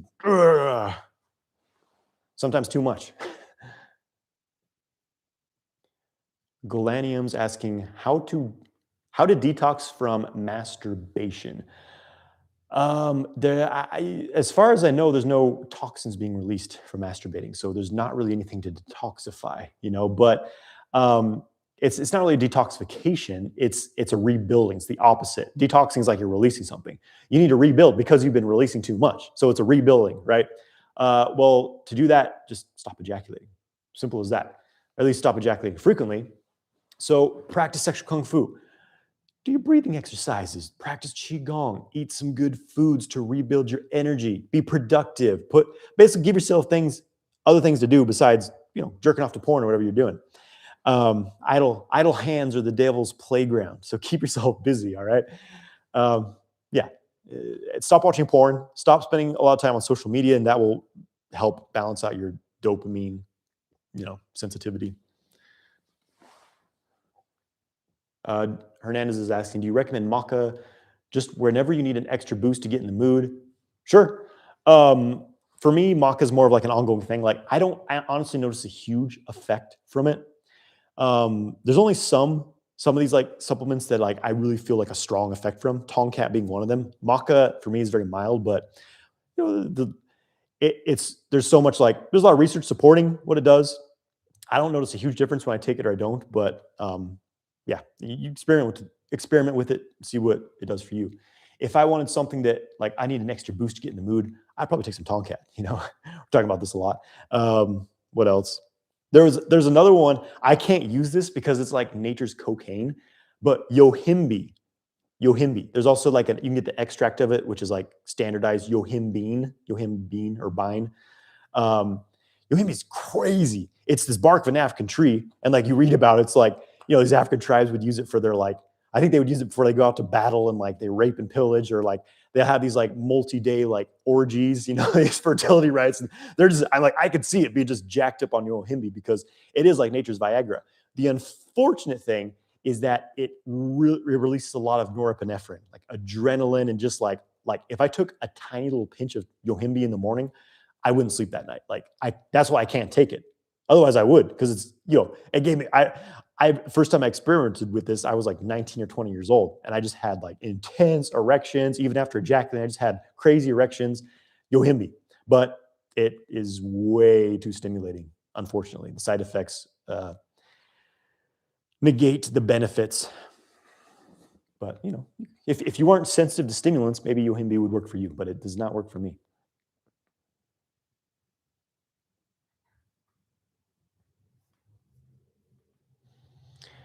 Makava 10 says, you've been big on building the lower dantian. In addition to practice, do you find that it helps you in business and or finances? You always hear business people speak on gut instincts. Yeah, that's interesting. Maybe. I'm looking back, like between when I actually developed my dantian and did my intuition increase. I've always been a fairly intuitive person. Maybe I don't know. I can't say I've noticed a huge connection in that, but I have been a lot more grounded, more practical and logical since doing dantian work has just got me deeper into my body. So maybe.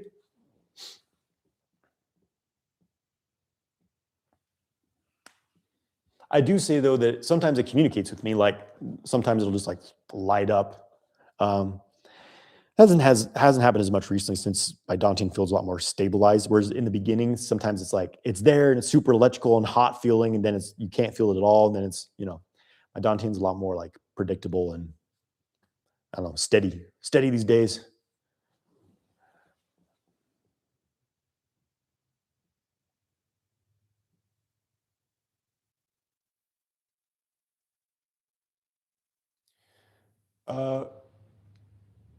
Real Diego Diaz is asking, okay, does caffeine cause premature ejaculation? It can certainly contribute to it because caffeine is a stimulant and it tends to cause the body to release adrenaline and cortisol. Like I'm very sensitive to caffeine. I love it, but I can't have very much of it. Like I drink some like green tea. I get like good quality Chinese green teas and oolong teas, sometimes pu'er if I'm feeling crazy, And there's some days where even that's too much for me, like 30 milligrams of caffeine, maybe it's 50, I don't really know, but it's not a lot. It's not like drinking a cup of coffee.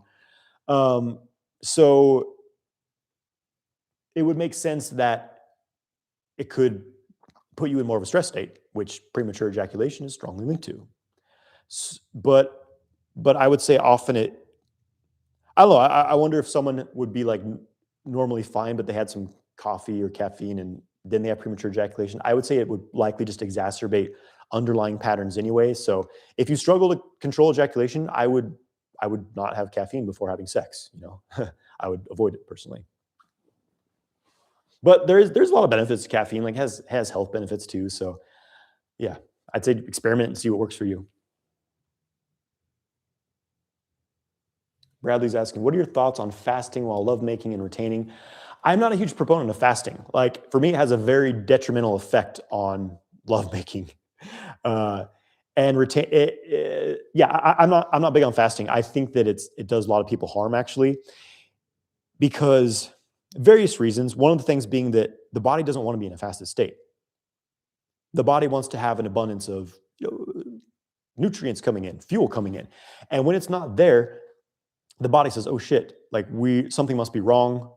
The hunt failed or something. He doesn't have food. Okay, well we need to crank up the stress hormones and start burning our own supplies." So cortisol increases, your metabolism lowers. It's actually bad for your metabolic process. Fasting slows it down. And yeah, you lose weight because I'm in a minor calorie deficit right now. So I'm experiencing this process where stress hormones are being used to digest the body's own resources. All right. That's what fasting increases. And so whenever I haven't done very many like long fasts because I feel horrible when I'm doing it, because I'm a very high metabolism person. My body needs a lot of resources to keep running. I'm just, I'm like I don't know engines. I'm not a car person. I don't know, a V8. I don't know. Maybe what's like the rockets, the Valkyrie rocket. I don't know.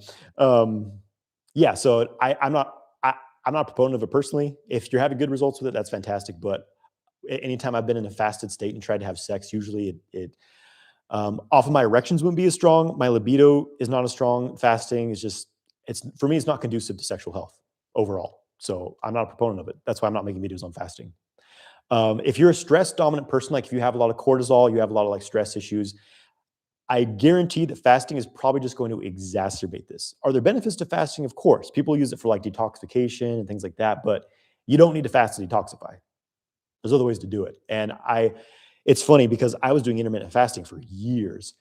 And since I got into the work of Ray Peat and completely changed my understanding of like hormones and the human system and like understanding the thyroid and all these things, I started, well, it was also in conjunction with advice from a Nagong school I joined last year, was to eat frequently throughout, not frequently, but like eat breakfast, like eat after you wake up and kind of eat throughout the day. Like don't be like starving yourself basically. And since I did that, my mood, my energy, my hormones, everything became way more stable. So yeah, I'm not a proponent of fasting personally. I'm not. I think it's overhyped. It's a big trending thing, but it's funny. The people I know, I have some friends who are super into fasting. It's just that's the answer to everything. Oh, you just need to fast. You need to fast longer, bro. You've never done a 7-day water fast, bro. You've never seen God then, But these guys are like skin and bone and they're like super stressed out. You can tell it's not doing them any favors. It's just, it's unhealthy, People get stuck in these like extreme patterns. Sorry, I didn't mean to rant so long on fasting, but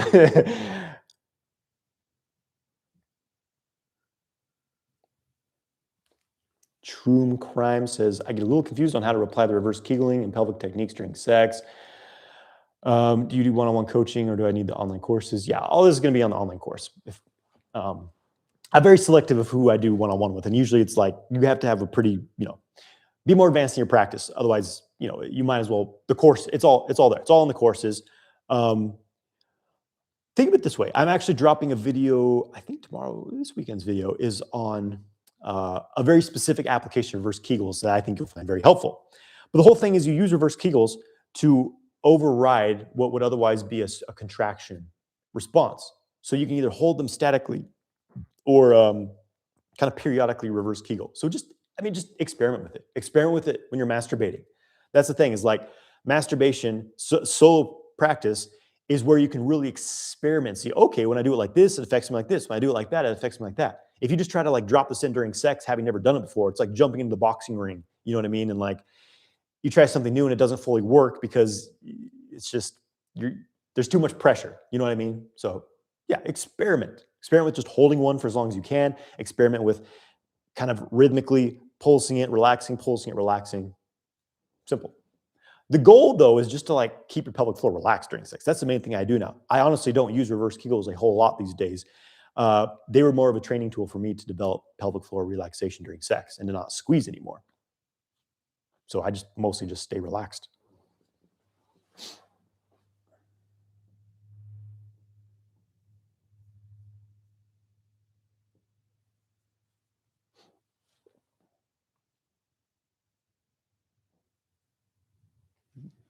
Bradley, you're 23. That's awesome, man. Only ejaculating 3 times in a full year, the best you felt in your life, attracting everything you desired. Yeah, fantastic. That's great. Aminu, the topic is whatever. I'm doing a Q&A right now. My wife and I were talking about our birth experience, all things fertility and whatnot earlier, but we're just Q&A right now. That's all we're doing. Okay, Georgie says, I'm doing all the techniques, relaxing the pelvic floor, breathing, Qigong, microcosmic orbit, Zhanzhuang for 3 months, and still I am finishing too soon, around a minute, even alone. What might be doing wrong? Okay. So even you're alone, probably just very strong patterns of pelvic floor tension, relaxing pelvic floor. I'm curious if you're doing the pelvic floor stretching techniques, because if you're ejaculating very quickly, even during solo practice, then I guarantee that you're not relaxed in your pelvic floor. That's the thing with this is that I remember I think it was the last workshop I did, like in-person event. There was a guy there who, I'm trying to remember because it's very relative to this. He was, I think at first, because he actually, I don't think he'd like followed my work very long. He just kind of went to a workshop, which is really cool. But he didn't quite understand the pelvic floor tension thing. He's like, well, I'm not squeezing my pelvic floor all the time. Well, what's with this tension? And as we went through like the exercise and the practice, he started to realize, oh, he's like, I do actually have pelvic floor tension. So there's varying degrees of it. Like like if I'm kegling as hard as I can, like that's pretty obvious. And like, of course, I'm not doing that all the time, but what's harder for people to feel often is like the more subtle levels of contraction. I can be contracting a little bit, but holding that throughout, that's usually what's happening. So um, it's a process. But for me, the pelvic floor stretching exercises, like if you look up sexual kung fu, pelvic floor release, I have some like 12-minute guided routines. If you follow those and like do them do them every day, every single day. If I had premature ejaculation, I'd be doing those every single day. I would also, in your case, use the reverse Kegel resistance training. Sounds crazy, right? Go on YouTube, sexual kung fu, reverse Kegel resistance training. That exercise is, I think, will be extremely beneficial for someone with premature ejaculation because it's going to help release those very, very strong contraction in the tissues in that region, which can often is in conjunction with a very, very strong like sympathetic nervous system response. So like, are you stressed out a lot? Like, do you have a very, very busy mind? Do you move very fast, talk very fast? Talk fast like I do, you know? But yeah, are you just kind of stressed out all the time? So like having some stress relief in your life, get a massage, man. Have someone, work out like tension patterns in your body. That could be great external support as well. All right. So yeah, often there's deeper layers to these things. We don't realize like, oh, I am relaxed, but actually I'm squeezing all this tension. So it's probably just a bit of a deeper layer of release you need to work on, I suspect. Maybe some mind work as well. Like if you're stressed out a lot and you go into sex feeling really stressed. Hope that's helpful. Makaba 10 says, when should you move to Fusion 1? Be doing Inner Smile the most along with other MOM practices down the Sex God course. Awesome, bro. Yeah, Fusion is a practice from the Healing Tao system. It's great. It's a great practice. I'm going to be doing an online series teaching it myself the way that I practice it and teach it. I'm not sure when. We'll see. But I'd say do it whenever. Like by now, you definitely have all you need to practice it. This is it's kind of more of a Shen Gong practice. It's very subtle. You're working with you're working the 5 elements, but it's a lot like mental work. There's some visualizations and just kind of creating this inner communication to your Zhong Fu, your 5 element aspects, basically, your organ spirits. That sounds weird, but yeah, it's Taoist practice. It's powerful work though. Yeah, take it now, whenever. Okay, advice on anti-conceptive methods. I like it, anti-conceptive. Here in the U.S., we call it contraceptive. I like that, anti-conceptive. I'm against conception. I'm anti-conception. Well, the best. Okay, yeah. The best thing is use a condom. All right. I know it sucks. I hate condoms. I'm gonna be the first to admit that I hate condoms, but I can tell you that I was happy to use them because if it was between that or an unwanted pregnancy, it's a small trade-off. But because there's like I don't even know what's current for birth control, to be honest. When I was a teenager, it was like the pill. I'm sure that people are still taking that, which is terrible. Oh, it's so terrible. It completely messes up women's hormonal systems. And if you're a man, you're with a woman who's on the pill, you're ingesting it as well. It's getting transmitted to you through your body secretion. So like you're basically on it too. So it's going to increase your estrogen. It's interesting. There's been studies showing that like the oral contraceptive pill changes the type of man a woman's attracted to. And it usually causes her to be more attracted to like feminine men. Very interesting. Yeah, so don't recommend the pill. I would say condoms. The other thing is you have to be, only if you have skill, semen retention. That was, to be honest, my main form of birth control for 10 years. Not one-on-one in pregnancy until I wanted a pregnancy. Then it was one ejaculation, done. Now I have a son, okay? But you have to know, you have to have some skill to do that because it's possible to hit the edge, but not ejaculate, but a little bit of semen comes out. So you got to know your body. And also, if you were going to do that, I would do it in conjunction with the rhythm method where your woman gets to know her ovulation cycle. There's various ways you can test for it, do a bit of research on this, but there's only a certain window where a woman can get pregnant. And if you kind of take the math of like, okay, if I ejaculate this day, sperm can live up to like, I think it's like 6 days in the woman's vagina. Then, okay, don't ejaculate in this period, or use a condom during this time period, which, around ovulation. All right. Good luck. But yeah, just use a condom if you're uncertain, if you're you don't have powerful skills, use a condom. All right. Get the real thin ones. Oh, he did clarify and say contraceptive. I like it.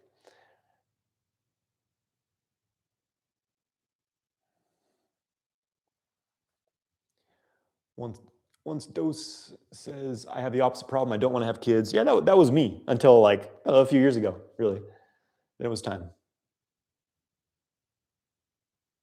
Okay, Lee's asking for a video on progesterone. I'll make a video on progesterone. It's fascinating to me. Hormones have been a huge area of interest for me recently, just understanding the human body and hormones. It's super fascinating, and especially seeing like how big pharma's kind of like got us by the balls. We'll just say that. But we can reclaim our balls, man. That's good news. Okay, Daniels, I'm in my 40s and having the issue of desensitization of feeling over the years. Any recommendations on helping with that? It's, two things. I think it's kind of a use it or lose it situation. Like, engage in sexual pleasure regularly. Like, even if you're single, masturbate, okay? Self-pleasure. Do it the sexual kung fu way, all right? Don't ejaculate all the time. Just to like establish that as like, again, it's like use it or lose it. I see sexual activity as a form of exercise that I engage in frequently, personally. It's good for the endocrine system, keeps you young. But I suspect this is also simply, or what can also simply be is a hormone thing. It's common for men in their 40s, hormones start tanking. Testosterone drops, estrogens increasing, prolactins increasing, and that leads to the penis having less sensation and excitement in it, basically. So watch my video I made on how I maxed my testosterone at 37. I made this on YouTube recently. Anything I would say now, I've already shared in that video. Especially some of the big gun, the esoteric supplements I shared, might be a game changer for you, So yeah, check that out. Often simply hormonal. Of course, doing Qigong, building up your sexual energy, all these things.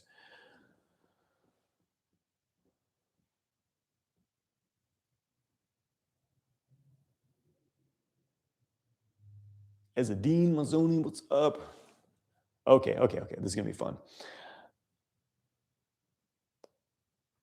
Peyton Helm Productions. Okay. Currently in a dead bedroom situation, wondering if practicing semen retention would help with that after daily release. Oh, okay. Yeah. So that would be a good starting point. All right. So dead bedroom. I'm assuming this means that you and your partner are not having sex anymore, or it's like very rare. Okay. Very common, unfortunately. I think it's like 80% of relationships. This is the case. 80% of men aren't having sex, gentlemen. But we are the 20% here. All right. And if you're not, then you can be. All right. And you will be. Okay. You listen to your bro. Okay. So yeah, you definitely want to build back up your sexual energy. I don't want to spend too much time on this because it's in-depth nuance, but I do want to address this because it's important and everyone's going to be able to learn from this. The first thing is to decide you are no longer okay with this. You no longer want to accept a sexless relationship. All right. So something's going to have to change. So you have to look at the dynamic you have now. I guarantee that there's a lack of polarity in your relationship. How exactly that is, I am not sure.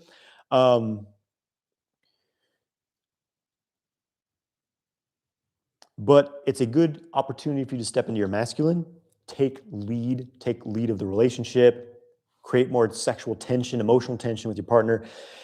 Often there's a couple dynamics here. One is like, it's like the best friends dynamic. Like, yeah, we spend all day together. We have great conversations. We do everything together. We watch movies together. We go here together. And it's like, yeah, there's no conflict necessarily, but you're just like, it becomes a brother and sister relationship. There's too much, it's neutralized, right? The kind of like mystery and the unpredictability of each other is neutralized. That could be one factor. The other factor is like you're kind of like in two different worlds. Like you're both busy doing your own thing, and like there's no time to connect. And maybe this is often a common thing as well, is like you're not really leading the relationship. She's making a lot of decisions. She's like taking care of a lot of things, and you're just kind of like, I don't know, what do you want to do, honey? Okay, well, so there's a lot here. There's even more things I could probably talk about, but I think some of those are going to be common. So the thing to understand is that you got to create some mystery and some tension in your relationship. The first thing, have things you do outside the house, away from your partner. Like spend time away from them. Have friends, guy friends specifically, spending time with men. And if you don't have, close guy friends, find social things you can go where other men are hanging out and you can like connect with other men. Maybe it's like martial arts class, go to the gym, hang out in the sauna and talk to the bros there. Maybe there's social groups, maybe there's a men's circle where you live, something like that. That's really important. And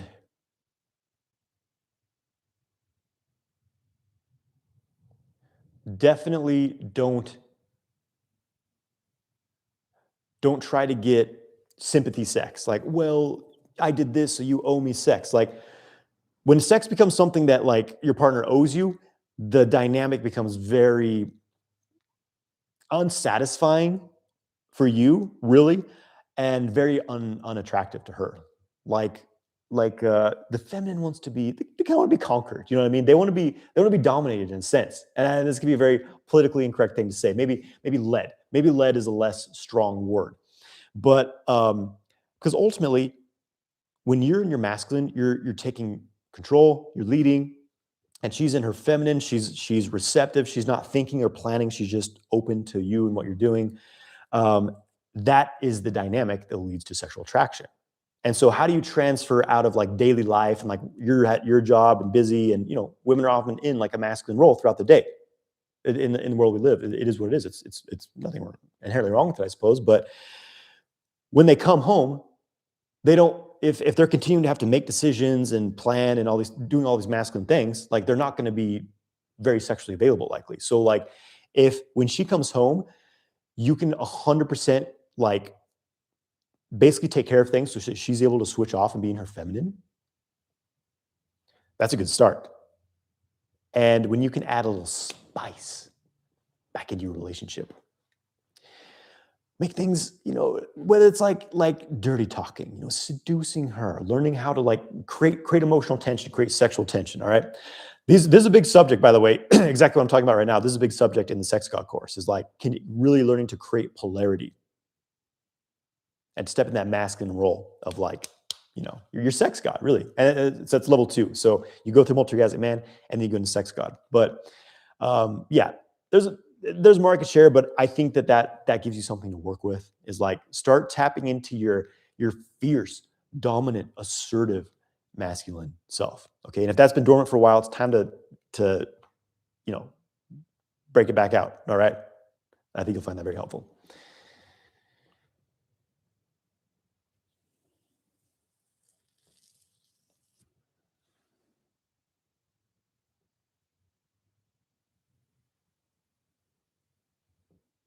Okay. Okay.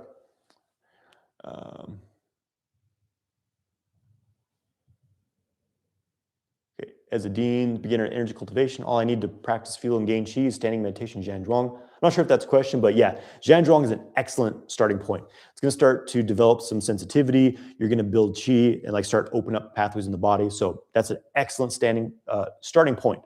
And it was the foundation of my entire practice for a long time, and still is in a lot of ways.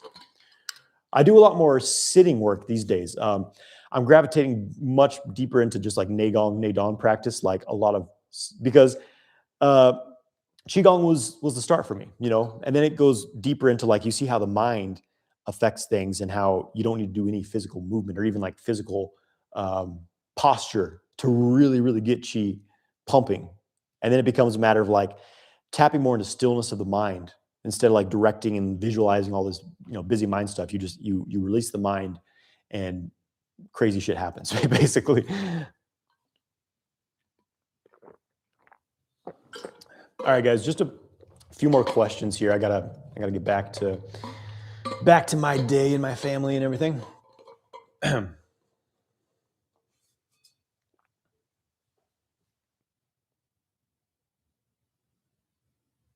Boris, what's up, bro? Any advice on reversing varicocele? This is a sort of, I forget the exact, I know it's I don't know if it's super common, but a lot of men have asked me about this. I need to do more research on varicocele, whatever it is, however you pronounce it, because it's not something I've experienced myself. So I don't have a lot to helpful things to share with you right now, but I should probably do some research and, hopefully be able to help you guys who do have this condition. So apologies for my lack of knowledge in that department. But yeah, thanks for dropping in. Our salvation is nigh is asking, do goji berries replenish jing? Yes, goji berries are great yin jing tonic. They've got a lot of minerals. They're a very common jing tonic in Chinese medicine. So yeah, goji berries, fantastic. I tend to always have some on hand.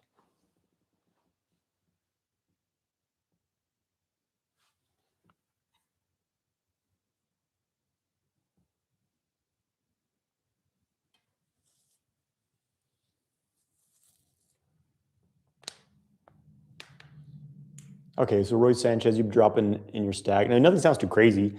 You said you're taking pre-workouts though, so a lot of the pre-workouts have Yuhimbi. So you just probably overstimulated, burned up your jing a little bit.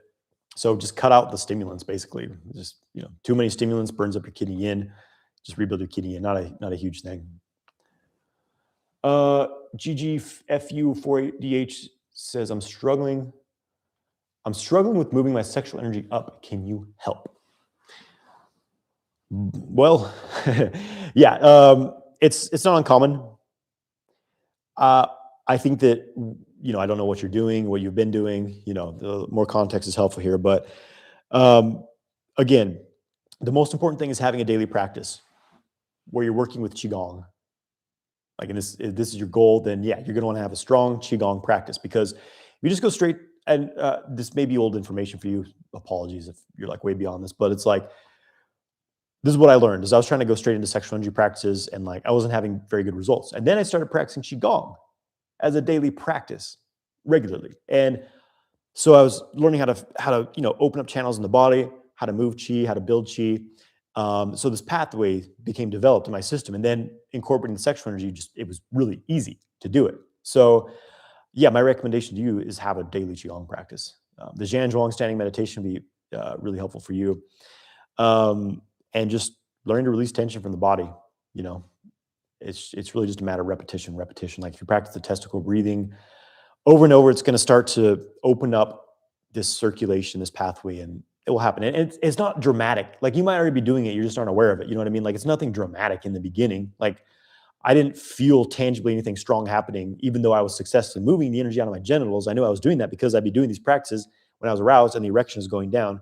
And then there wasn't the same amount of pressure in my genitals. So I'm like, well, it went somewhere. Obviously, it went throughout the body. And now I have more sensitivity. I understand, like, yeah, it's moving here, it's moving there, whatever. So, sometimes it's just like expecting a certain result, and like you're actually bypassing noticing what's already happening.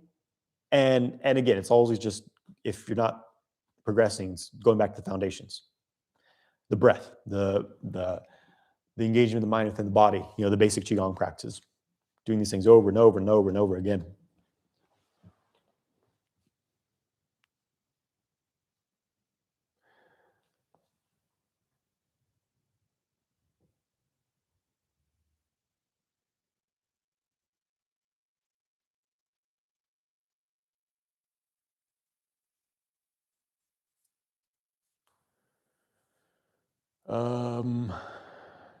Ty Apollo says, do you think these practices help ADHD? Yeah, I do.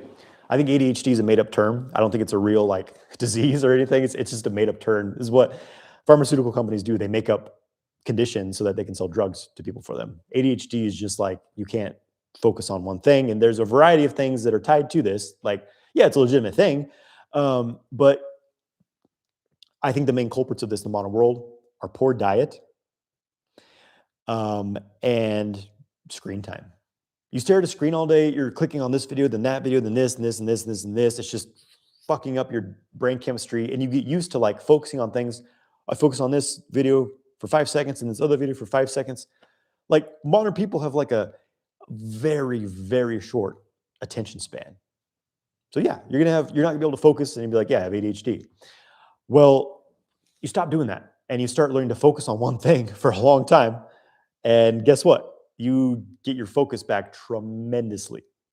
Like these practices for me, I used to have basically like ADHD symptoms. Like I remember when I was learning music production many, many years ago, like I had a really hard time, like kind of, putting things together, like working on a project and finishing it.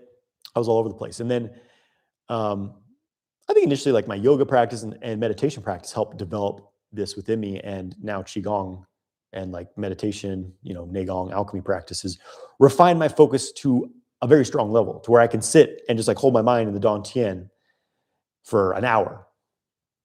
And yeah, sometimes the mind wanders. It's still, still a process, but like my focus is significantly improved. So yes, I do think it helps. Hey, Patrick. Okay, yeah. So circumcision of my child. No, I am not circumcising my child. It's such a bizarre. I mean, if you really look into the history of circumcision and what it represents, it's not that bizarre. It's like kind of an enslavement sort of thing. It's pretty weird, right? That we're still doing this these days. Like, oh yeah, it prevents infections. But it's like, okay, well, a lot of people get ear infections, so maybe we should just cut their ears off when they're born, right? It's a bizarre thing. So no, I'm not going to do that to my kid.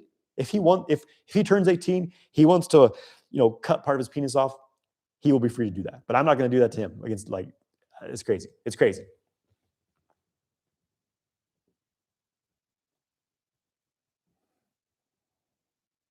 Divine times 5 is asking, do you think a good routine after getting sleep is doing transcendental meditation for 20 minutes, Vipassana meditation for 20, 30 minutes, taking a shower, hot and cold, then doing Qigong, while foot breathing, and then relaxation meditation after getting out of the shower before the Qigong, looking for a solid routine incorporating within my shower frame. Sure, that's fine. I would do a different routine personally because there's different things I choose to practice, but it's fine. It's solid. I mean, there's a lot of overlap between some things I practice and like Vipassana meditation. I never got into transcendental meditation personally. Bruno, what's up, Bruno? Thanks, brother. I appreciate it. Good to hear from you, man. Hope you're doing well. Bruno's my boy.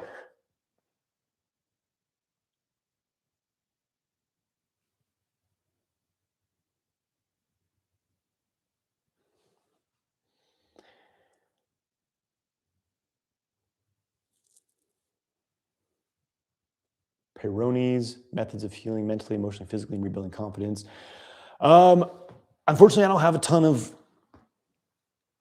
things for Peyronie's, like specific medical conditions. I'm not the greatest person to go to. There's people who probably specialize in this kind of stuff. You're better off going to. So it's another thing I haven't like dove deep into to like have a plan of action for people who have it. So I'm sorry about that. Maybe I'll do some more research. Here, I'm making note. I'm gonna make a note. Because I'm doing a lot of research these days of things I'm interested in, but I'm gonna do a little bit of research into varicocele and Peyronie's, and we'll see.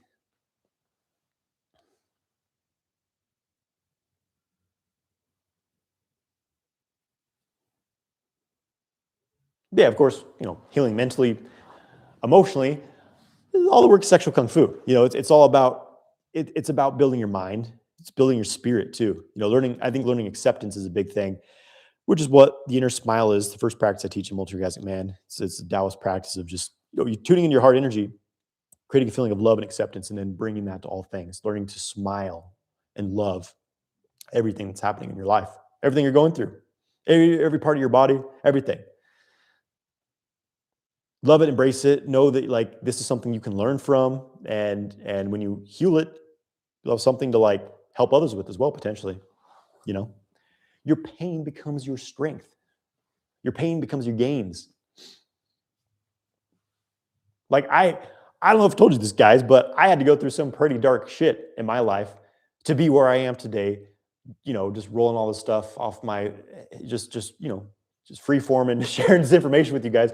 I had to go through some shit. Okay, I didn't get into sexual kung fu because my life was sunshine and rainbows. Like I hit some serious brick walls of despair and darkness and difficult things in my life.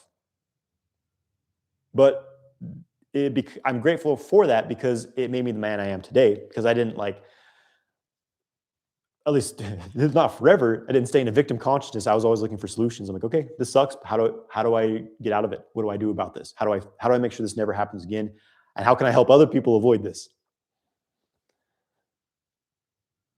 Okay, Makaba says, weird question, but is there an esoteric explanation why it seems more women come into your life when you have a girl? Esoteric? I don't know. I mean, when you're engaging in sex, okay, it would be a little esoteric. When you're engaging in sex, sounds so scientific. When you're banging someone, especially when you're practicing sexual kung fu, you're developing your gene. You're developing this energy. You're exchanging with your partner, and it's like it builds you up. It builds you up, and your energy field is just a little tastier than your average person's. And I suspect women will pick up on that. Simple as that, There's also the thing of like women tend to be, they are kind of like looking for a man's value. Like on a subconscious level, it's an animalistic thing. It's like, would this man be able to protect me? Would he, if there was a predator attacking, could he defend me? Does he have physical strength? Does he have like influence, in the village? Blah, blah. It's kind of primal things that we can't really argue are still a part of physiology. Like there's that aspect of it of like, oh, this guy is attracted to a woman. He clearly has some status or skill or something, and like I feel more attracted to him. It's feminine nature.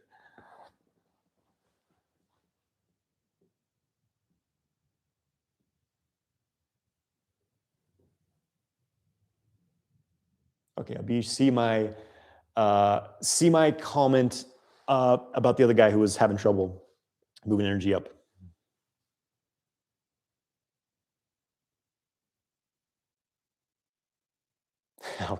Okay.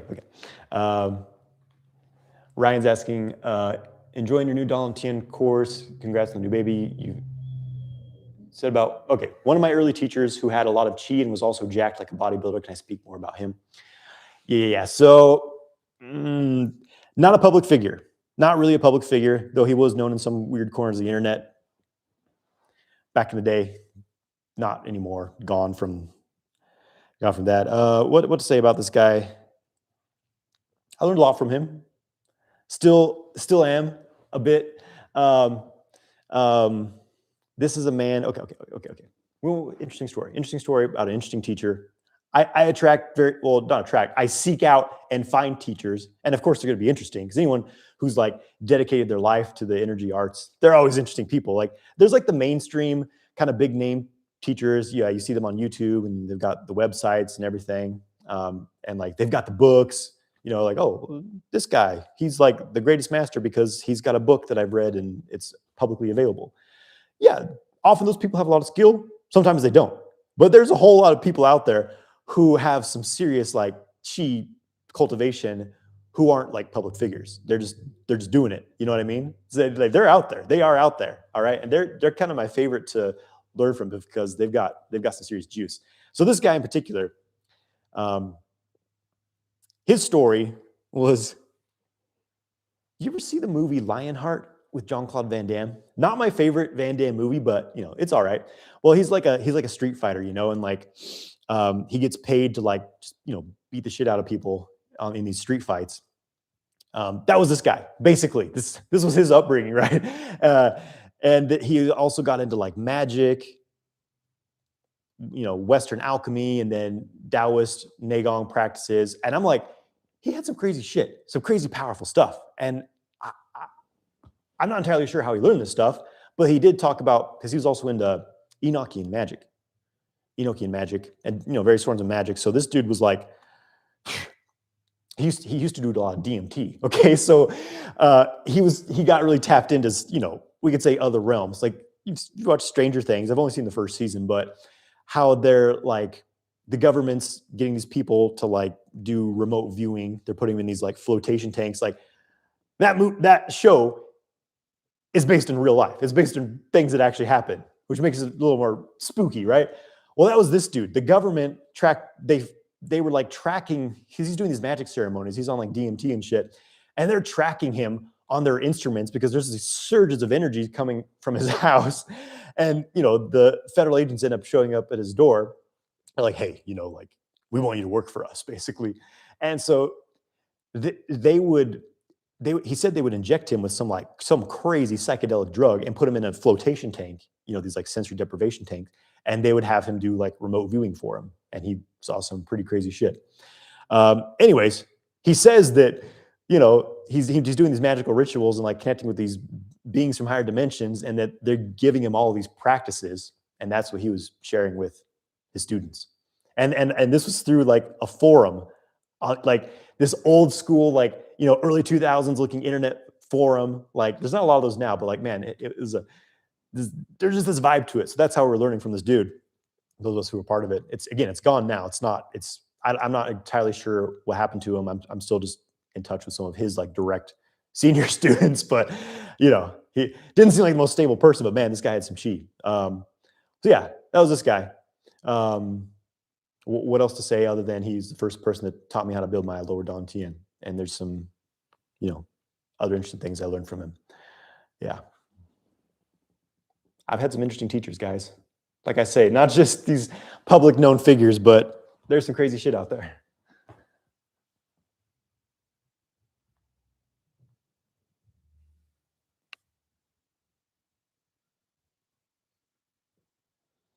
Okay, volume when ejaculating, sometimes high, sometimes low.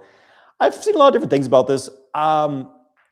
Hydration, water intake, taking zinc, things like that can affect your ejaculation volume. But, I haven't found any, like, there's always things like this will improve your loads. And I've actually tried a lot of those things and like never saw like a notable increase in my personal ejaculation loads. Though, of course, when I started practicing retention, I started shooting way bigger loads. Okay, guys. Cool. There's someone who recommended something for the guy who had Peyronie, so thank you. Appreciate that. That's great. Yeah. It says, please go to an actual doctor if you have these conditions. Yeah, good, because it's like, yeah, if you have these specialized medical conditions, you should be working with someone who's trained to work with them. I'm a dude. I'm trained very well in sexual kung fu, all things like sexual health and sexual performance, all these things, but specific conditions, I'm not a doctor, guys. Okay. Last thing here, Rohan, prostatitis or CPPS since 3 years. Since 1 week, I'm doing reverse Kegels, stretching, diaphragm breathing, and doing it in the right way. Literally the best exercises, just want to know until how much time I should do these exercises. Should I do it forever? So is there some limit? Okay. Yeah, for you, since you have kind of a condition going on, I would do some of these every day. You could do as much as 20 or 30 minutes a day of I think the pelvic floor stretching exercises. I would do like 15 or 20 minutes of that and then do like 10 or 15 minutes of the breathing techniques.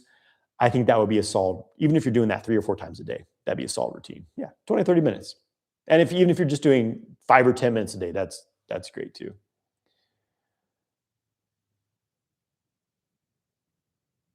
Fun feeds, what's up? Rohan, what was your question? Oh yeah, I just answered it. Right?